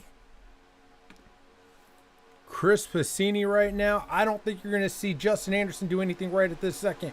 What you're going to see is you'll see it. Here comes Josh Lassen. He looks to the outside. With him going to the outside, that's going to block the 91 of Steve Gottschalk down. He's not going to be able to get behind his teammate. Here goes the 73. 73 makes a run. Gets a little squirrely. They are side by side heading down the front straight. The 73 able to make the run. He gets around. And then the 18 gets to the back of the 9. Justin Anderson takes the win.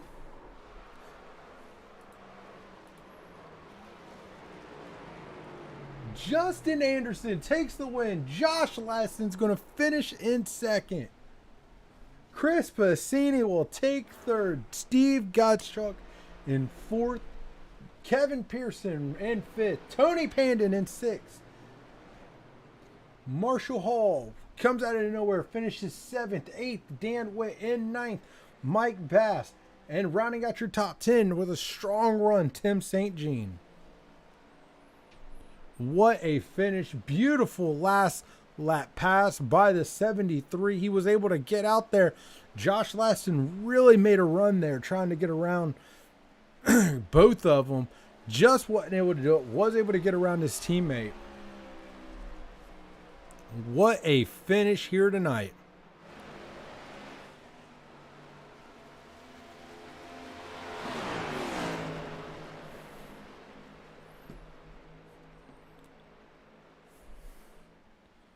It has been a heck of a week for Justin Anderson this week. He took the inaugural truck race with the win. Also finished second in the duels on Thursday and then takes the last second pass here for the win. Beautiful finish. As he will get over here, he's going to give us a burnout, a little bit of a show.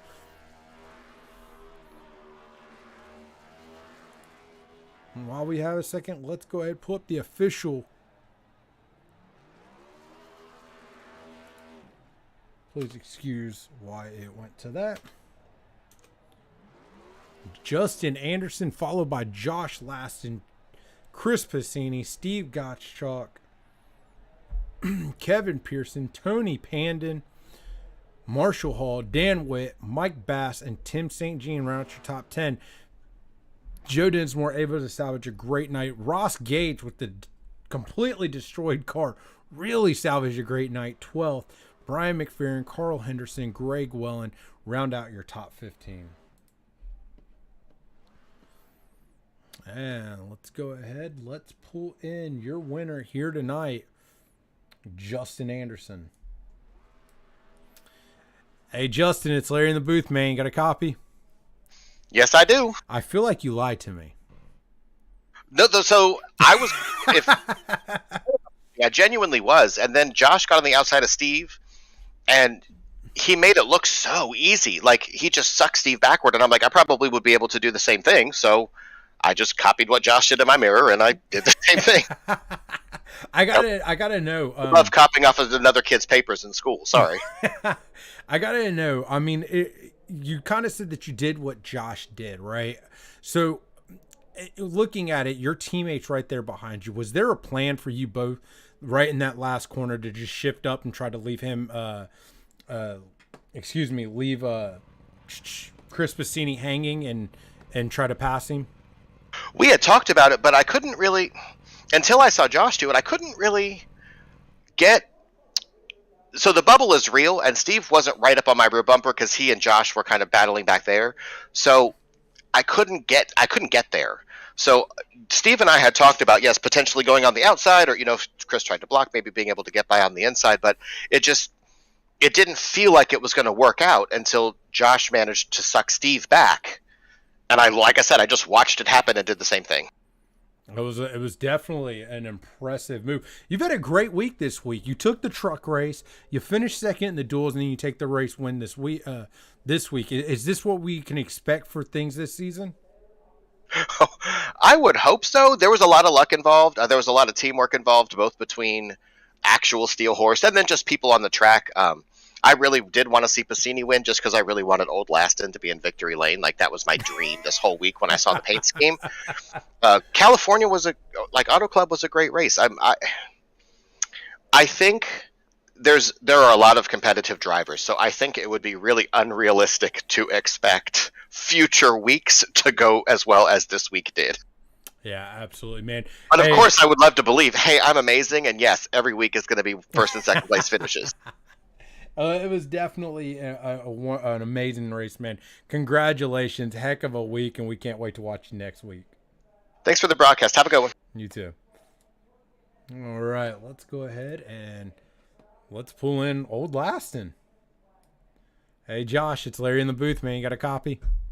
Yeah, gotcha, sir. Hey, man, heck of a race from you there. How did you feel when that last caution come out? Was it a sigh of relief, seeing as you guys lost the main pack there? Well, first off, I hate the fact that I had to rely on that, but I kind of put myself in the situation with, standard Josh Laston penalties that I had to fight my way back from. Got my speeding on pit road, which, hey, may as well get that out of the way. I was wondering, I was not, because I seen you had dropped from like second down to 15th, and I was like, it was after a pit stop. I wonder if Josh pulled an old Josh. Of course I did. Of course I did. Hey, that so we talk. I got to talk to Justin a little bit there. How does it feel to know that he literally did what you did to his teammate? He did it to yours. I mean, it is what it is. It's racing. That's factual. He did. He said, because I asked him, because he had originally told me, I brought him in on that last caution, and he said that he was going to push whoever was in front of him to the win. So when I pulled him in, I said, I feel like he lied to me, because he did not push whoever was in front of him to the win. And he said that was actually his plan up until he seen you jump out and just take his teammate's speed completely away. And he was like, you know what? I could probably do that to Piscini. So he did. Well, I mean, at the end of the day, both Justin and I are pretty close to the same person. And yeah, I'm not surprised that went through his brain. It was honestly knowing Piscini and Justin through Thursday tonight, running some practice that I put up on the AOLL about a week ago. Those two are going to be just unstoppable if they link up, and that's what we got to see all night tonight. Occasionally I got to be the one involved in there, but had to battle back from my own stupidity, and here we are. Well, man, it was a great race. Fortunately, I dumped my teammate on accident because my closing speed was just a little bit faster than I thought. Well, I mean, he still finished third. I was, like, the second I had an opportunity, I looked at that, and he should have been in front of me tonight. But I feel like at some point or another, I screwed over every single one of my teammates. Is that why they all left you? Yes. Well, hey, man, you had a great run. Hopefully you can carry this momentum going into future races this season. I'm looking forward to it. I'm glad to get to hear your cheerful voice. Yeah, I appreciate that, man. Looking forward to another great season for the AOLL. Absolutely, man. All right, brother. Well, good luck to you in the future races, and we'll see you next week. All right, sounds good. Thank you, sir.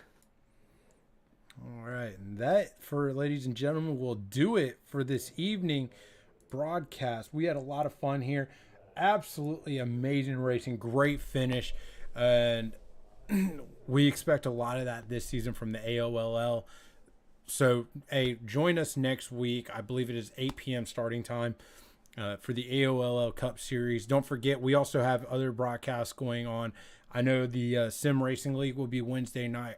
I myself will be broadcasting it with Randy Pepper, so catch that one. Get to work alongside Randy. It's been a long time since I have been, and I really look forward to it. We've got other guys that are going to be, broadcasting some other leagues and stuff like that. I'm just getting back into the broadcasting stuff, so that's why you see me still just a little bit unsure what's going on around here, but we'll get it all together. Absolutely amazing race. A lot of fun. Catch us next week again. AOLL on Sunday night. We look forward to it, and y'all have a great